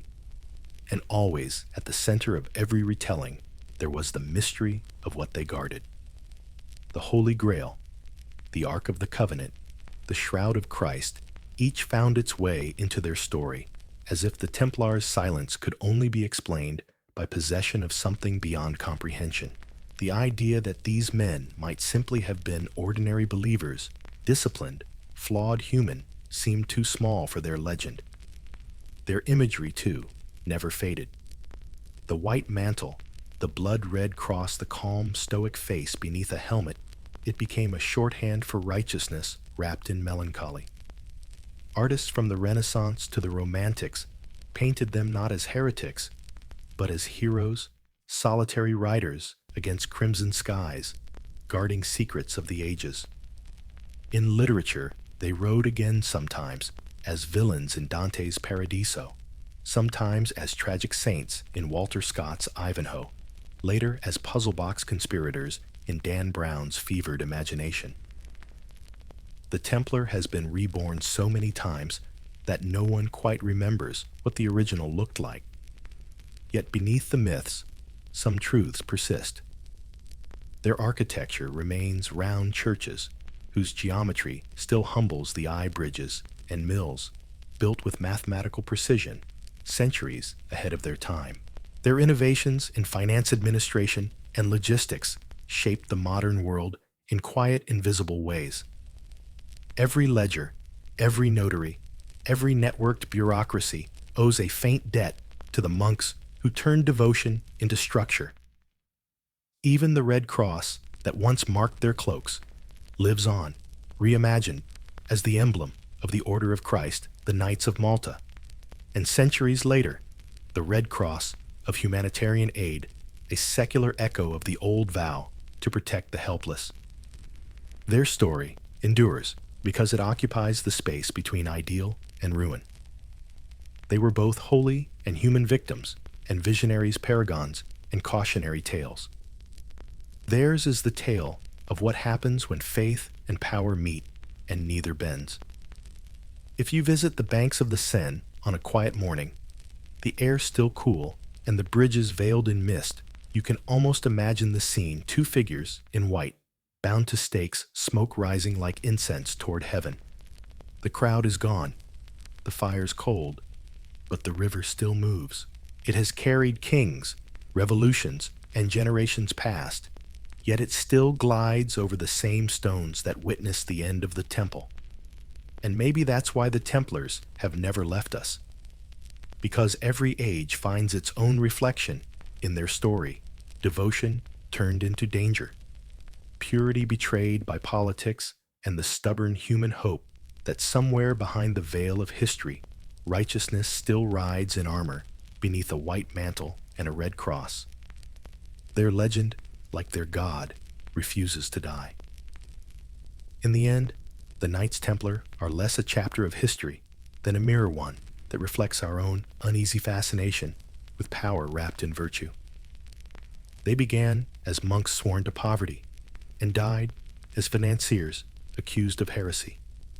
They prayed like saints, fought like demons, and built an empire in the name of a kingdom not of this earth. The red cross on their cloak still gleams in our imagination because it carries a contradiction that never seems to fade: purity within corruption, faith within force, light within shadow. Their story began with an act of faith so simple it feels almost naive now. 9 knights promising to protect pilgrims on a dusty road to Jerusalem. Yet within a lifetime, that vow became a machine of staggering complexity, an institution that could command armies, lend to kings, and build castles that defied time. Their success was their undoing. In serving both God and worldly necessity, they became masters of both realms, and neither forgave them for it. The Templars' paradox still haunts us because it sits at the heart of civilization itself. Can virtue wield power without being corrupted by it? Can faith command wealth without becoming its servant? The Templars tried perhaps more earnestly than anyone before or since. Their monasteries were armories, their prayers battle orders, their ledgers confessions written in numbers. They sought to fuse heaven and earth, spirit and system, until both obeyed a single law. It worked for a while, and when it failed spectacularly. Their downfall was not divine punishment, but human politics, a king's debt, a pope's fear, a society weary of its own myths. Yet even in ruin, they became immortal. The Red Cross, that once led crusaders through dust and fire, now endures as a symbol of sacrifice and aid. The modern world still borrows their language, order, honor, duty, while repeating the same dance between idealism and ambition. In every age, they reappear under new names. The knights who defended pilgrims became the architects of maritime exploration. Their rule of obedience shaped military discipline. Their banking innovations gave birth to international finance. And their silence, those secret rites and coded brotherhoods, evolved into the conspiracies and legends that populate our books, our films, our need to believe that purity once existed and might again. But perhaps their true legacy isn't in the myths or the ruins or even the institutions they inspired.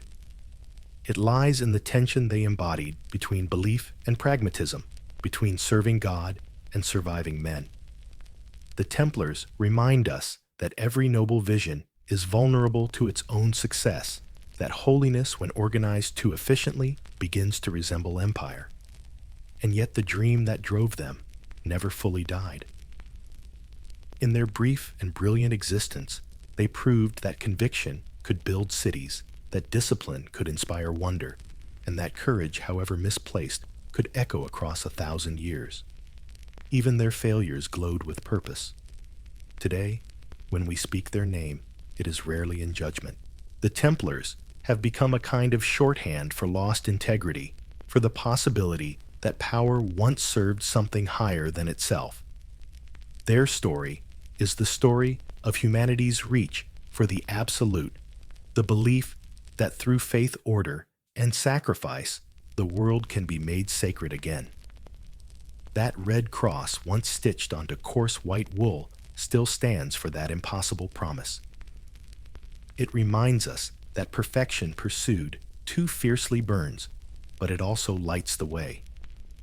From the dusty roads of Jerusalem to the banks of the Seine, from fortress walls to whispered legend, the Knights Templar remain both caution and inspiration, a brotherhood consumed by the very flame they carried. And as long as faith and power continue their eternal struggle, the light of that cross will never quite go out.